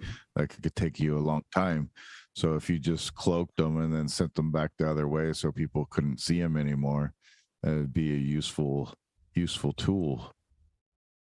Yeah, the Tuatha De Danann were supposed to be an advanced race. Right, exactly. So if they're advanced, then they're So maybe they did have ships. Maybe they came here from another place in space, or maybe they transferred their ships from the other world and they came here and their ships from the other world. I don't know, but an advanced race like that, imagine that they would have not only technology that's thousands of years advanced of ours, but mental, spiritual, and psychic abilities that are way advanced from what we have. So who are we to sit here and say it didn't exist? We don't know. We don't have the evidence. All we can do is speculate about it. And I guess I get on my soapbox a little bit, if I might for a minute, about people's closed-mindedness. People, one of the reasons I became an engineer was I wanted to learn about what we know about reality, what human science and technology knows about reality. And I started off as a physics major and then later switched to engineering. And we know certain things. We know enough to build buildings and build spacecraft and have telecommunications and build an internet or biological sciences. But a lot make assumptions about what they believe. And if something is like the paranormal or spiritual or aliens and UFOs, and it doesn't fit the paradigm of things that are fully understood and measurable, then they say, well, it doesn't exist. So you have a lot of people walking around with kind of a shell of what they believe and what they say is ridiculous that they don't believe. Now, I decided I didn't want to be in that world. I wanted to step outside that box. So I did. I stepped outside in a big way, starting with spiritual and paranormal phenomena, and then getting into all the things about OOPAs and aliens and UFOs and time and dimensions, is that the world is actually a lot more mysterious than we think. There's a lot of things that we don't know. And for us to assume that we know everything and what you don't know, it doesn't exist, that's just wrong. That's just wrong. People need to be more open-minded about what is possible and what really exists or what could exist, and look at everything from that perspective. So for me, it's finding patterns. If I can find 100 people who say that they've had interdimensional experiences, then I tend to believe that they have. And the skeptics will say, oh, no, they all have mental problems. Well, you could say that about a few of them, but you can't say that about all of them, especially if they tell consistent stories. So these are the types of things that really set me off. On the other hand, it's a reason I'm able to be an author about out-of-the-box topics, because most people won't take them on. They're too afraid of looking weird or unusual to take these things on. It's amazing how many people I've talked to, for instance, about prophecy or premonitions, that will tell me their stories that they've never told anybody else because they're afraid of being laughed at. And so there's just a lot of experiences out there people are afraid to talk about. Do you think engaging in that, if once those people, so it's like, is there another kind of common theme is that there's specific genes or genetics in people that allow them to have more open attunement to these different, like, either dimensions or psychic powers? And then there's even a more elusive conspiratorial topic of that the elites are looking for the alien bloodline, and that's why, you know, they're trying to get everybody's blood type, because they know that there's a special genetic that allows people to tap into that, you know. So, and then you can go even further and be like, they're trying to drink their blood, but I'm just kidding, of course. But what is your opinion on? By the way, yes. Could I mention my website at this point? Absolutely, plug away. Yeah, sure. Okay. So my website, where I have all of my books separated by categories of videos and information on each book and how you order them, is at mkettingtonbooks.com. That's spelled mkettingtonbooks.com. And again, I've got 140 plus books on all these different topics, and you can read some of them or get a whole category of books and learn about a lot of these subjects. Anyway, when was your first book published? When did you did you break the ice on that? The first one I did was actually in 2001, but I really started in 2008. And I've been writing steadily since then. So that's kind of become my profession these days, since I'm kind of retired from engineering. Anyway, let me get back to your question. And your question was about, could you repeat the question? Repeat the question. Basically, what's your thoughts and opinions on people's genetics still like living? Do you think that there is like this bloodline that they talk about, like there being 12 specific bloodlines, or if we were curated or made from engineers, potentially like alien engineers? And yeah, like you got the little people, you got the big people, the hairy people. What's your thoughts and opinions on those different types of genetics and their importance? Sure. In reality, I do think people have predispositions towards certain abilities, whether it's athletic abilities or paranormal abilities or abilities to see the future. But I also think there's a large component of environment. I think like anybody can learn how to sense vital forces and even see some of their future potential through different meditative exercises. I don't think that that's out of the realm of possibility for others. But it's like anything. Some people have more of a natural ability to do these things than others. And it's all about exercising these abilities to have them become major events in your life. So I think in my own case, I'd like to think some of my abilities I got through my mom, and she got them through her Irish Celtic ancestors, but I don't really know. So I think everybody listening has the ability to do a lot of these strange things. It's all about spiritual development, and it's about the side effect of spiritual abilities or psychic abilities that you obtain as a result of that.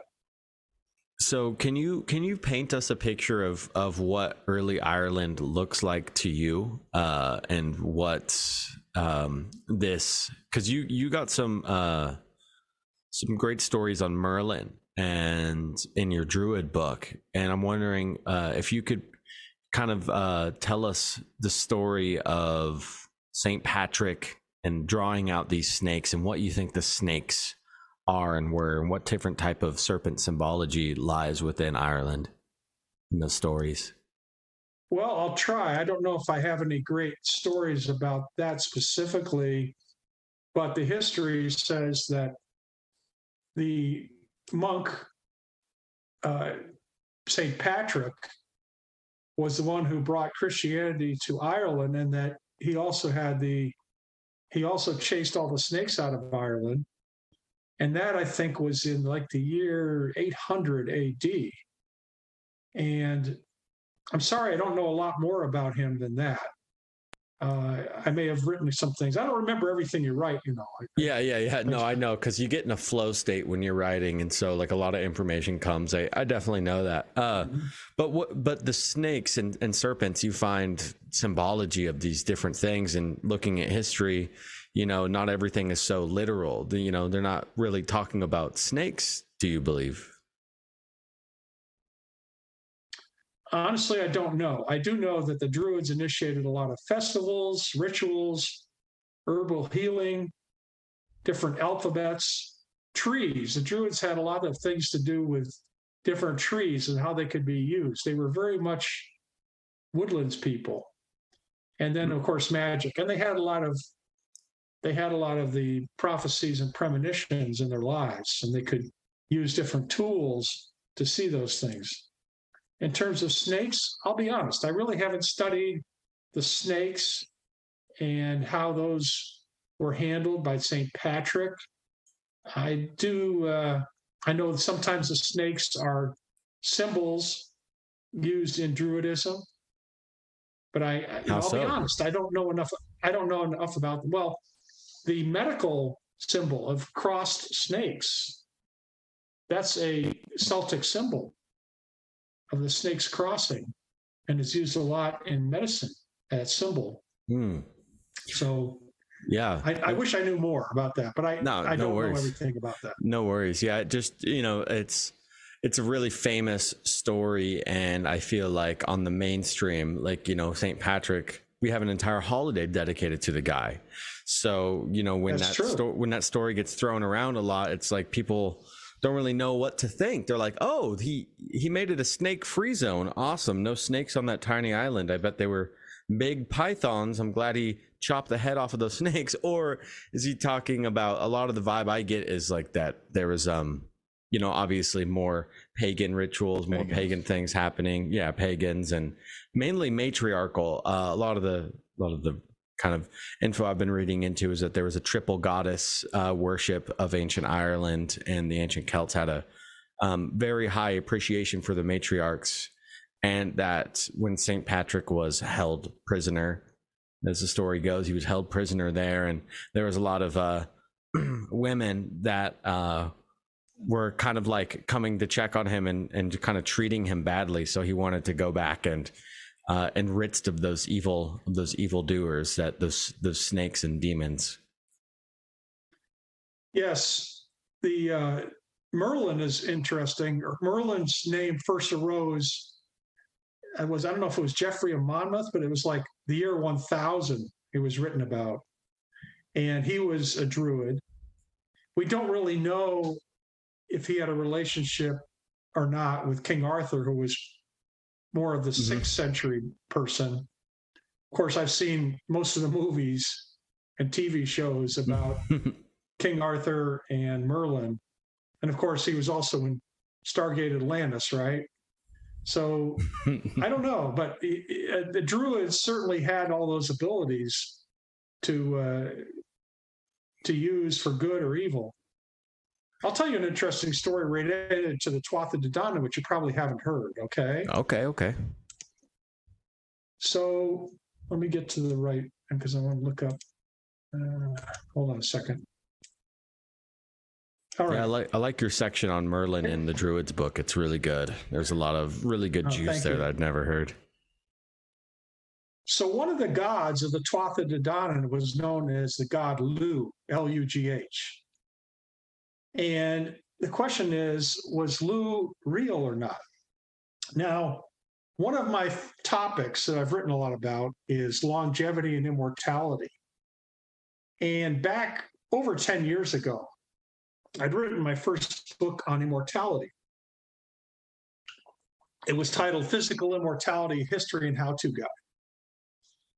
And I had an online discussion for marketing purposes where people could ask questions about the book.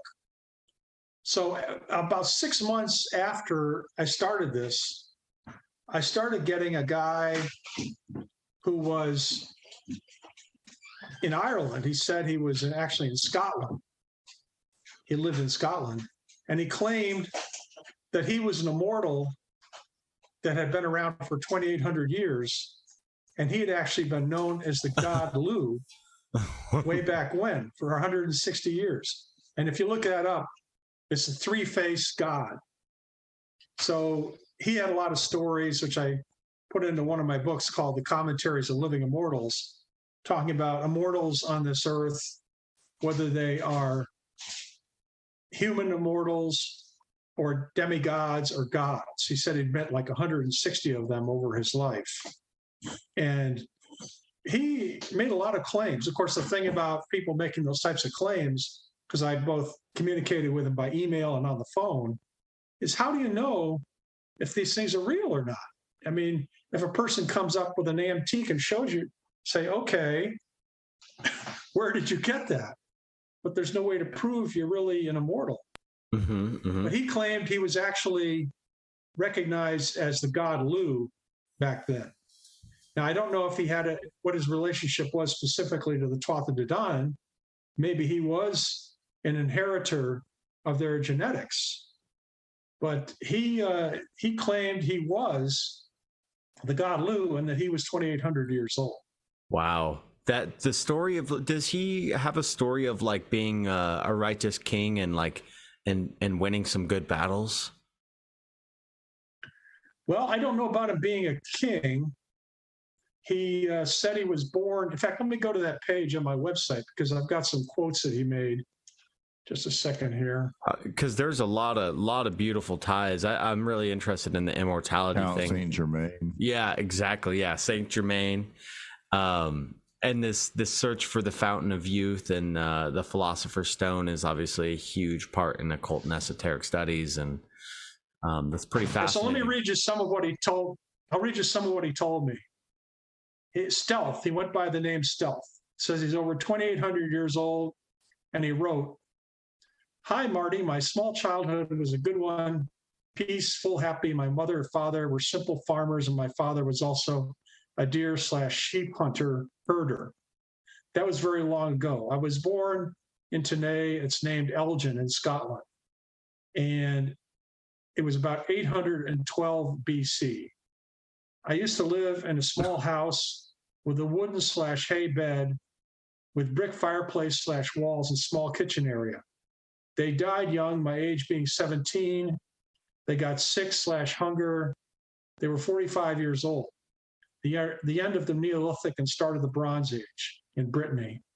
Back then, in the early Viking era. Then shortly after, I was still a young immortal. Age 20, they moved to Ireland, and the new feared deity, I was known as Lu or Lugus, till age 160. And there were a lot of other characters that came into this discussion that are mentioned in my book. I don't know if they were real or if he made them up, but something else he wrote that was really interesting. He said, I write down, one of the most interesting comments that he made to me by the end of our emails discussion was I was the first mortal to learn all this in over 600 years. And I don't know why, but his comments always stuck with me and gave me a ring of truth. Now, in terms of other immortals, here's some of what he wrote. I've met over 170 other immortals dating from 20,000 years old to 110 years old from around the earth. Gods are in another league. I've met 15 gods or goddesses. Most are Norse Celtic gods. There's at least 2,000 of us out of your 7 billion human beings doing the exact same as me, jobs, names, some still hide in the mountains and forests. So this guy had a lot of claims as far as having met other immortals or gods, demigods, and he told his life story. And then different people came in who claimed they were different gods in the book. So what I write about it is, I don't know whether to believe it or not. If it's true, it's one of the most amazing stories in history. If not, it's just a fascinating read. Yeah. So, but that's my story. You know, that's super interesting. And it could even be like a potential of like him getting transmissions or downloads from that entity that wants to speak through him, you know, like maybe these entities like kind of are in these energetically high spots and they kind of download their consciousness into these vessels as they come through. We talked to one lady who had kind of an experience like that, that she calls a rainbow flying lasagna, which is her description of like this colorful, beautiful merkaba. And I'm actually blanking on her name. Dan, do you remember her name? Aurora. And so she had died basically, and like she was like on the operating table and she had died and then came back and felt like she was in a completely new body. And so, you know, that kind of gives a little more credibility when it's hard for people to wrap their heads around the concept of like, how can somebody really, like, how are their organs working, you know?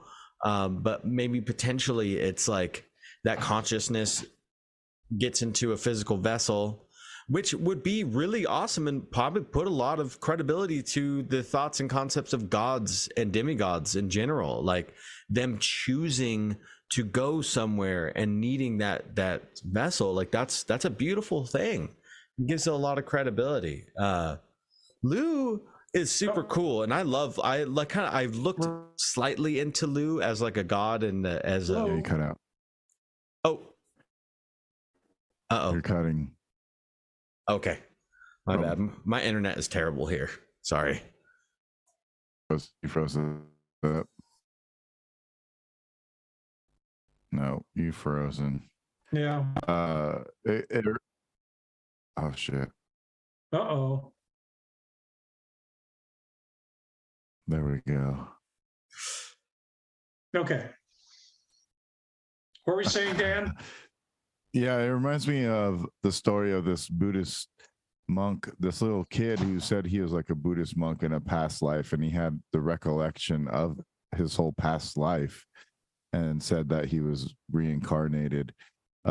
So maybe like, though these people are gods or whatever, they don't necessarily have immortality, but they are keeping the memories of their lives that they had previous to their new one, and they're able to have and keep that knowledge throughout the time, and that memory is what's getting passed down for them to have immortality, and not necessarily their body. That could be. I do think reincarnation does occur, and the only question is, why don't we know? Why isn't it more common? There's enough good stories about people being reincarnated to say that it's real. My own history is, I remember from before my birth and being in my mom's womb and then being born. And I put that all in my book, Memories Before Birth. So there are a lot of people who have memories that are beyond what's supposed to be possible, either going back to previous lives or before their birth or during their gestation in their moms. So this is actually fairly common. Again, it's It's something that most people will not believe because we're not supposed to remember beyond our early childhood of like several years old. If we remember earlier than that, Right. then we must be making it up, right? Yeah. Well, they thought this little kid I'm not sure, Tibet or China, was making up all of these claims, and then when they went back to look, like he was 100% correct on everything he was saying, and he was only like 5 years old. So they're like, "How do you know all this?" He's like, "Well, I've came back, but I just have a new form." So it's like, oh, it's immortality, man. So let me ask you this, Martin, on the question of immortality and consciousness and things. Do you think that once you get to a certain point in an achievement in consciousness, then when that passageway and that doorway opens, that you're able to consciously, you've gotten to the point of consciousness that you're consciously allowed to come back and not have been forgotten? Because I feels like the soul and the spirit, when we get born, we're brought here. A lot of spiritual talks say that we choose which body, which family line we're going into, but we forget, and we're just constantly wiping off the muck and remembering slowly but surely. But do you think maybe immortality could be like coming back with your consciousness? Could be. All I can relate is my own experience, which I was talking a little bit about with Dan while you were trying to get back online. So my story goes like this, and I put it in my Memories Before Birth book. I remember being a consciousness above Earth. I was not on Earth, and I was fairly comfortable there. And I even talked to other consciousnesses, kind of my central spirit. But then for some reason, I felt that I needed to go back. And the other consciousness was telling me, no, you don't really need to do that. You've done enough. But I broke off a part of myself to send back to Earth. And this was, again, only a piece of my total spirit. And it went down and started looking for parents around upstate New York. And I found several parents who were going to have babies. And I looked at them as possible candidates. And I picked one set of parents, picked my mom. And I've heard from other people also that their children claimed that they picked their moms when they were spirits. So I picked my mom, I got close to her, and I was drawn inside.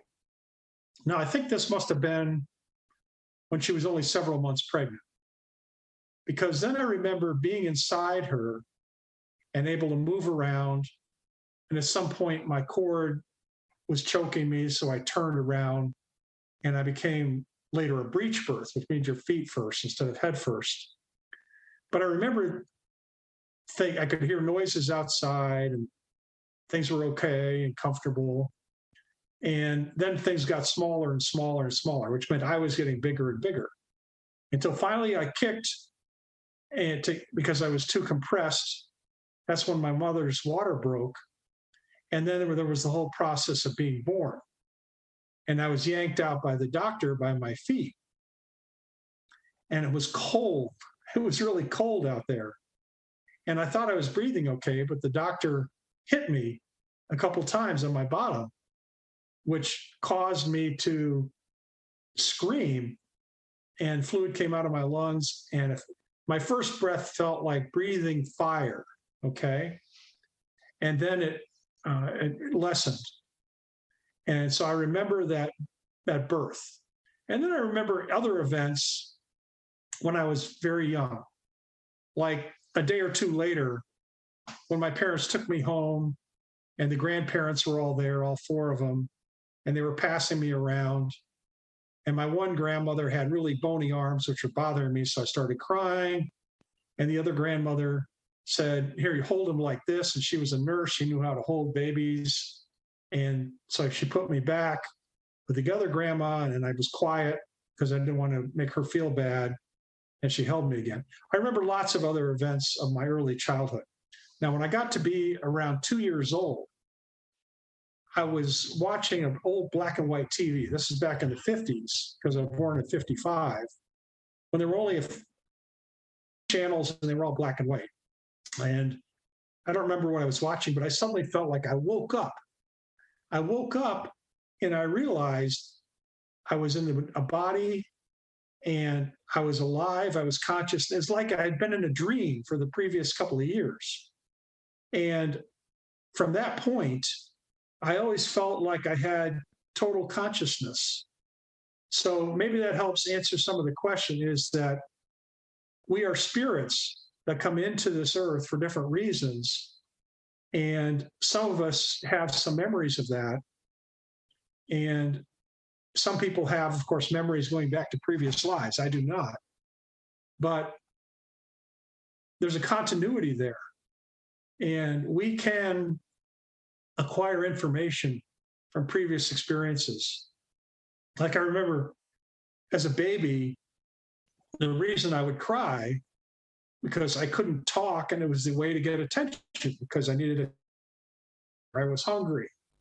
Baby to get it. Anyway, does that help elaborate a little bit on the question you asked? Yes, absolutely. I had a similar experience, not necessarily similar in the sense that I remember. Oh goodness! Froze again. Yet again. All right. Well, I'm gonna stay. I'm we here. We can hear you. Okay. Yeah, I had a psychedelic experience when I was in my college days, and I had my I kind of laid down on the ground. I didn't pass out, but I laid down on the ground, and I remember shooting up to just right outside the atmosphere, and I was butting around these other energies that were like this like really blue color, and I was just like, whoa, like where are we at? And they're like, you're here, but you're down there. And I was just like, whoa. And it was really comfortable. It was very, very comfortable. And you know, it's been 13 years since that time. And I've kind of alluded it to like the dream realm, you know, like what happens when you get to leave your body consciously. And I think that's what dreams are every night. We're taking a ritual in the sense that, like, you know, like, and you go into rituals greatly in your book on Druids, by the way. I had a lot of really good insight listening to that on how they did their rituals, why, and the importance of an opening ceremony and a closing ceremony. And it made me think of sleep. You know, we're promoting, or we're playing in a ritual that has been going on for so long that it's just genetically embedded into us that we know how to do the opening ceremony and the closing ceremony of sleep. And it's a beautiful blessing that we get to have, and we are in control of that. It's one of the, just like breath, it's a beautiful thing that we actually have tangible control of. And yeah, it's beautiful. I bet you've had some pretty lucid dreams. Yes, I have. And I think we really travel astrally when we dream. We may not recall all of it, but that's where we have a lot of our experiences in different realms, different worlds, maybe different universes. And that's an area of astral travel. But I've had enough experiences to know it really exists. And of course, some people have had wide astral travel, astral projections. That's another ability you can develop for yourself. And so, yeah, I've had some strange dreams. I remember one time, this is kind of a strange dream of maybe being in another world. I fell asleep on my bed in an unusual position, and I dreamt that I was in a world where all the houses and everything were on a hillside, which was a very long hill. I don't know how long, but maybe hundreds of miles. And there were these strange cars that came up the hill that had like hooks or something digging into the dirt to keep them on the hillside. And it was like something that we do not have here for sure, but maybe another world would if it had that type of geography. And then I was inside the house, which was very clear. So I don't know. Maybe I went to another realm then to visit that. That's super interesting. I mean, that's funny. You know, a lot of the depictions in science fiction and stuff of like what this alternate timeline or what your other you looks like. It's like very similar, but just slightly different. Just a little different. Yeah. So again, it goes back to the idea is that the universe we live in is actually a lot more mysterious than we ever thought. And we can't just ignore it and block it out and say that it's not real, because then we're missing all the opportunities to grow spiritually and psychically, and just from intellectual experience and the possibilities of what we can do.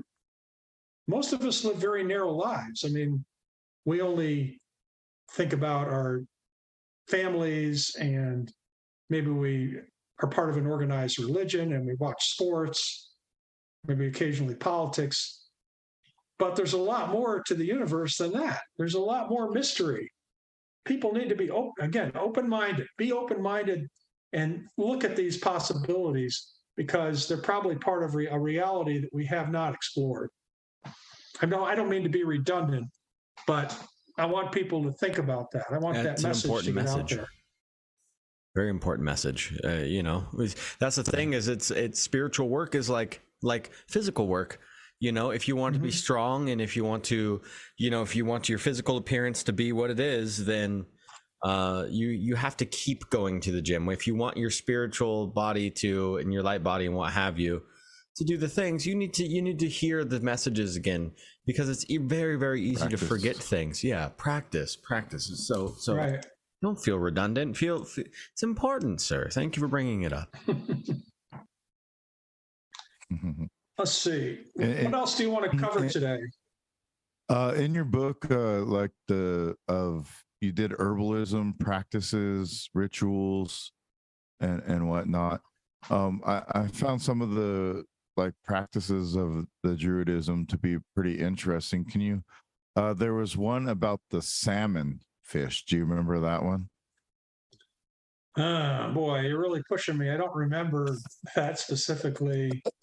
Well, can you tell us about some of the practices that the Druids had, as far as like their rituals and their ceremonies that they would perform, and what they were kind of used for?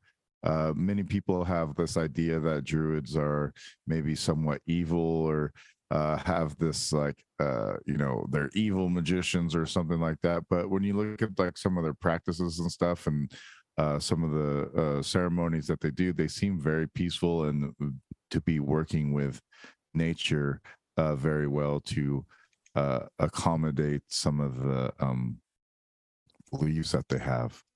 So could you go into a little bit? Sure. I'm opening up one of my Druid books right now. So I think the important thing you used is nature. Important thing to talk about.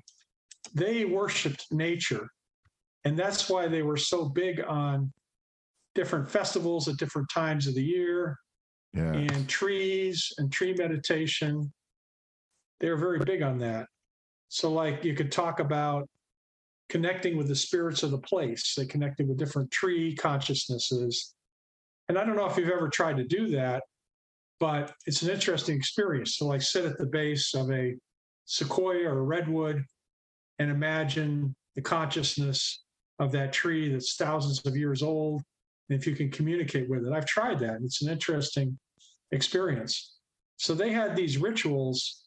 In fact, they even had an alphabet, the Gallic tree alphabet, about these different trees and what these trees could be used for. They could be used for healing, or they could be used for purity, different things like that. So they had a strong connection to trees and herbs that were part of their practices. So we don't focus on that enough, but it was very much a nature-oriented religion. And it wasn't dealing with the devil or all of that stuff. It was more about what is nature. In fact, one of the subjects I got into with this guy Stealth was, what are practices for possible immortality? And one of the practices he gave me, and this is why I think he was real, he wasn't just a fake. He said that if you go into a grove of trees, the older the better, in the woods at night, maybe during a full moon, but it doesn't have to be, and you focus on the consciousness of the trees there, if you focus on the consciousness of those ancient beings and try to align your own spirit and consciousness with that, that will help you with your immortality. So he was very big on aligning with the trees, aligning with the tree consciousness and the effects that can have on you. So I don't know if that answers any of your question. How do you think when he says align it with the trees, what does that mean to you? Like, so for somebody that is like, you know, maybe just getting into meditation and understanding how to like move their energy around. A lot of times in yoga, you know, you'll be in your shavasana stage laying down, and or even other times it's like they're asking you a lot to breathe into an area. Breathe into your knee here. And you're like, breathe into my knee? How do I breathe into my knee? But it's like a conscious breath of like moving the energy to that area. And so what does that mean to you when he said something like align to the forest and to the trees? That's a good question. I look at the vital force as all one vital force, but it has different frequencies, like the radio. And we can use different frequencies of that energy for different things. Like I can tell you, the energy that comes in through the crown chakra is one frequency versus the energy that comes in through my heart chakra is a different frequency and has different effects. So it's the same thing when you're talking about tree consciousness. You would want to, but by force of will, move your vibrational rate to be closer to the frequency of the tree consciousness. That's how you communicate with them. And that's how you would take on a lot of the longevity attributes, according to stealth. So we can change our vital frequencies in different parts of our body and for different purposes. And it's mostly through force of will that we're able to do it. And that's also the nature of a lot of magic, which is taught by witches and druids. It's about matching frequencies with different things, whether it's rocks or trees or plants, and the effects of those as a result. Does that make sense? Yeah, so like visualizing it in your mind and at least having the thought, like when you're sitting there, to at least start thinking about it is the first step that you might be able to take to say, well, how am I going to do? Well, maybe let's start by telling yourself it's time to do it, you know, and maybe asking the forest how to do it just by having these thoughts, which might seem a little weird, you know, when you're starting to get into it, like, okay, I'm talking to something, like, is anybody listening? Like, I'm saying these things, really hope to get an answer back. So yeah, that's beautiful. And like you said, I work with a psychic clairvoyant human who actually is amazing. She's been on the show before, Sogard. And one of the things that she kind of helps paint the picture for me is that speaking of the chakras, you know, a lot of time we think that we get energy from our root chakra and it travels up and then outward. And I think that is true. I think there's a lot of grounding earthen energy that you get from the root chakra, but a lot of astral and etherical energy, or what people call downloads, come from your opening here. And then it takes time to process until it gets down to your throat, when the throat is where you're able to actually start even slightly. You've digested it just slightly enough to start talking about it. And I think it's, if you reverse that, if you bring it up and out, that might be a way to connect with different alignments and frequencies of the earth.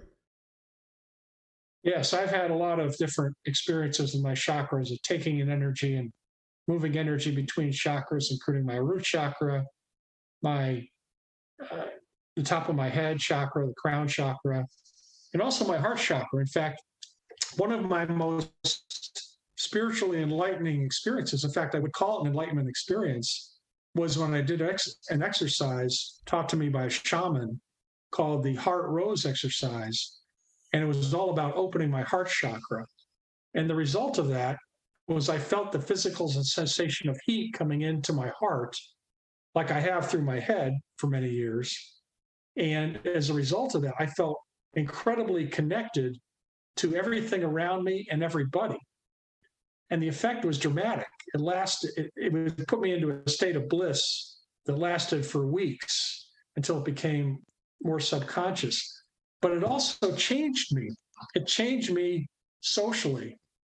So I will tell you that up until that point, and this happened about 10 years ago, I was one of these guys, and a lot of women are this way too, that felt I had a hole in my soul, that I needed a partner. I needed to have a partner to help fill that hole. You know what I'm talking about? A lot of people feel that way. They need a relationship. Mm-hmm. Well, after this experience and this energy came into me, and I had this connections automatically with the environment and people around me, that whole feeling went away. I've never, and since that in my life, felt that I had to have a relationship. I'm divorced and I will still date, but I've never felt since then that I need a relationship to feel happy, to feel comfortable. It's all about having that energy connection with my environment, with the people around me. And people have treated me differently too. It's amazing. So the things you can do with chakras in manipulating these vital forces and manipulating different frequencies have lots of effects on us and how we live in our world. It's amazing. It really is amazing. I wouldn't have believed a lot of these things when I was a teenager. Mm-hmm. But having had the experiences I've had, it just opens up, makes the world a much more interesting and happy place for me. Yeah, it sounds like a hole is like, all of you is there. There is no hole, but maybe, where there's an energetic spot, just kind of like how you imagine iron filings around a magnet creates that like hole there. There's a lot of energy there. Mm-hmm. But you got to switch the poles or get them going on alignment, get them aligned up so all the poles are facing the way they need to, because yoga changed my life. It absolutely changed my life. Mm-hmm. I tell this all the time to people. Like I was somebody who would make fun of yoga, like when I was more ignorant to it. But when it actually went, it did something to my body and to my mind and to my spirit, and which is undeniable. That's why I am going to get my training, and that's why I'm going to have it be a part of my practice for the rest of my life. And mm-hmm. I feel like after I do a practice, after I go to a class and I do breathing and all the things, I need less in general afterwards. Maybe a little food. I won't lie. You get a little hungry, but even you can curb the feeling of hunger. Mm-hmm. And so it's like you feel like you got a hole in your stomach where you're so hungry. I'm so fucking hungry. I got a hole in my stomach, But so I agree, man. I agree. And it's beautiful just to hear it coming, especially, I think men talking about this in general is a really important thing in today's society. Being able to get down to the root, because we, like the most common American guy talking about chakras, you're going to get the cold shoulder a lot of times, like, yeah, whatever. But it's absolutely beautiful. And a lot of times in ancient India, they said that the yoga was created for the male body, actually, that the male body is incredibly flexible. And so I really highly encourage a lot of men to really break down and try it, because then they're going to touch so much deeper into their emotional side. It's going to change the way that we think as a society. And you have a beautiful message, and thank you for thanks for sharing that, Roman. That's pretty cool. Now, my view on religion in general, I'll mention, because I was raised as a Presbyterian and a Methodist up until my late teens, when I started getting into a lot more of these Eastern religions and practices. I really think all major religions are important because they expose people to a spiritual nature. But what happens with a lot of them, especially the older ones, is they've got so much human dogma that they obscure the spiritual truths. So in many traditional religions like Christianity, you really have to dig down to get at the deeper spiritual truths. And there are like saints that are recorded as having many spiritual abilities because they became much more enlightened through their deep prayer and meditation. But generally, I think the most direct path is through the things we're talking about of meditation. And so, I think all religions are important and critical to the world, but to be a true seeker, you need to look beneath the surface and have an inquiring mind and not accept just what people tell you, but find out for yourself. That was one of the decisions I made as a young man, is that I was not going to just accept what I was told is the truth, but I wanted to explore it for myself. So that's why I looked into different religions and mysticisms and philosophies and experiences, which I felt brought me to much deeper truths about who we are as spiritual beings. Oof. Yes, more of that, all of that. So we are. Go ahead, sir. Sorry. Go ahead. Yeah, I think you're where I'm at. Yeah, I was just say we're winding down. We're hitting that 2-hour mark. Okay. Maybe get some final questions out here, final messages for the people. For me, I really loved the part in your Druids book where you were going into good detail about the herbs. You're pulling up some incredible findings that you had about some of the sacred herbs. And it's really cool because a lot of the sacred herbs to the Druids are like herbs you can actually find in the grocery store that are part of everyday cooking.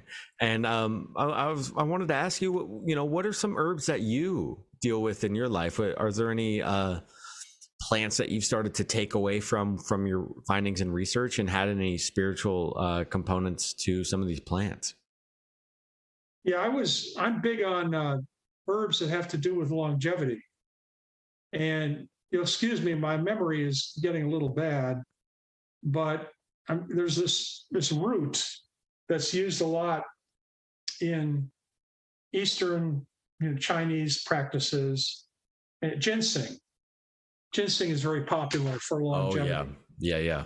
And there's other things like astragalus, and there are also, I wrote a whole book about longevity foods. In fact, let me go to that if you don't mind, just to prompt my memory. 140 books, people. Prolific. All right, let's see here. Okay, longevity foods, diets, and supplements. And I wrote about several things. Okay, so goji berries. You can buy goji berries in your high-end grocery stores. Goji berries have a lot of health benefits for people. Astragalus, ginger. Ginger root has a lot of longevity and health benefits. Yes. Turmeric is a popular one. And faux tea is popular. So these are all different herbs that we can take that help us with our health.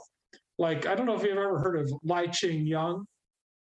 Lai Ching-yang was a Chinaman who died in the 1930s, according to the New York Times, who lived to be 256 years old. Some people say he was only a little over 200. But he actually met the Emperor of China. He had something like 25 wives over time, 100 plus children. Nice. And he spent his first 100 years as an herbalist. And some of the foods he would eat every day were ginseng and faux tea and astragalus. These are supplements that he took to help his longevity. Astragalus. So these practices go back hundreds of years. Astragalus, Austragalus. These are some of the herbs that people use. But I think the most popular one is ginseng, and I've taken that. And there's even different brands of ginseng. It gets pretty detailed. But there's foods you can take which will help your long-term health and longevity too. So those are, the herbs that were used by the Druids. A lot of them were for healing, and a lot of them were to provide mental stability. And so it's an evolving thing that ancient cultures have provided a lot of this information today. Yeah. For instance, we know that willow tree bark was used to synthesize aspirin. And there's a lot of things like that come from ancient cultures that are now used in modern medicine. But there's a lot more out there. One interesting thing you said about the willow tree in your Druid book was that they tend to grow on old grave sites or around where burial sites were at. I thought that kind of blew my mind. Okay, I don't remember that, but that's cool. They were very big on trees, and I have a whole section in there about different trees and what they can be used for. I think it's pretty cool because the trees, there's more to the health from nature that we can get than just herbs. Trees provide a lot for us too. So we need to remember that. Yeah, absolutely. I think it's really important for people to like think about how and why we have the diet we have today, how it might be delicious, but it might not be the most functional, in the sense that like there's certain teas and herbs that you can, and plants and fruits and like interesting things that the earth provides that makes your body like just naturally want to eat less, or things like that, you know, that make you feel full, or they make you feel something in your head. And I think it's really important to practice these things, to see what works for your body. And tinctures are amazing too. So yeah, I really appreciate that part of your book. And yes, Dan, please go, sir. I know you've been trying to ask a question. I'm sorry. No, you're good. No, I agree. Yeah, I like the herb section too, and some of the rituals and stuff that they did was pretty fascinating to me. I think there was one that I recall with a hawthorn. It was like, I think a saint stuck a hawthorn in the ground, and then when he pulled it out, like hawthorn started to grow there, because even though it didn't like leave any remnant, it's still like something can be found where, near sacred wells in England and Wales. Yeah. So it is an interesting story. I recommend reading the books or listening to the books. Roman connected me with the PDFs, and there's a PDF reader, so I was able to pop them into the PDF reader and have them read to me, which is great for my work. I listen to stuff all day. I don't have time to read all the time. So yeah, I thought there was a lot of interesting, good material in there. I was really interested in the herbalism and stuff, and the practices, the rituals. By the way, and why they did those things was quite fascinating, you know? By the way, I do have all my books in electronic form, printed form, and audiobooks, because I know audiobooks are very popular and growing. Oh, fast. You do have them audio. Yeah. Oh, okay. I didn't see that. Yeah. Nice. So yeah, that's the best way for a lot of us, man. Where a lot of us are auditory. I find that you should do both. I feel like you should definitely do both if you want to have all the informational input. You got to do both. Yeah. Well, if you have me back, I'd like me. Go ahead. Well, I was just going to say, if you have me back, I'd like to talk more about longevity and immortality and my paranormal experiences in prophecy and premonitions and more. Those are that would be fantastic. Things that I think I've had a lot of experiences with those, and interesting my analytical perspective about those experiences. Yeah, I'm super down. I was just gonna say, me reading the book helps me actually retain the information a bit more. Listening to it, I kind of hear it and I think of things, and unless I write it down, certain things, I don't really retain it as well as reading the physical copy. So and to actually see the words, how they're spelled and pronounced is another thing that's great with reading, and then listening. Also, you can hear pronunciation where you might have And been saying it differently. sometimes it helps a lot to see the pictures to help you visualize things. Yes. Which you can't do with an audiobook. Right. So. Yeah. But one more time, tell the people where they can find your books at, and anything else you have going on in the world, and anything else you want to share with the people. Thank you. Again, my website called mkettingtonbooks.com is spelled mkettingtonbooks.com. And on the homepage, I've got like 13 or 14 different categories of books going like paranormal, longevity, spirituality, ancient history, living in space. And then when you go into one of those categories, then I have videos about the category and videos from most of the books. And then you can see the covers, and you go into a page about each book where I have many of them in a video, and then what the book is all about, and the table of contents. And then at the bottom, the different ways you can order it.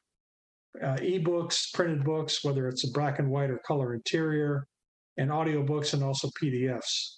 So it's a lot of work for me to do this, but it's a labor of love, because I just love putting all these books out there and categorizing them and making them available to people.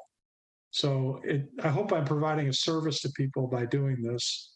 And I think you'll find a lot of material on my website that you would not normally find. And obviously you can search for these topics on Amazon, but many people may not know what to search for on Amazon. And you'll find this just going through my website in the different categories as to what the topics are that are covered. And many of them will spur a lot of questions and curiosity in your minds about the world we live in. Thank you. We love that around here. We talk about herbalism, spirituality, ancient history, esotericism, many of those different topics, aliens, intuitiveness, witchcraft, spirituality, all those, religion. So we love that around here, and cool. We try to do the same thing, and just to try to help each other and teach other people about what the world is around us, because it's so vast and huge. It's great to hear stories, especially coming from the sources. So, because me and Roman could sit here and chatter all day about topics, but it's great to have somebody on the show that we can talk to that has a very good catalog of the things that they have done research on already. So it saves us a little bit of time. Well, thank you very much, Dan and Roman. I've really enjoyed being with you this afternoon. I appreciate that, and the discussion. Thanks, and all your questions too. Very, very much enjoyed it. Thank you. Thank you. Beautiful. And thank you, Fire Tribe, for listening. And if you're not down with that, wake up.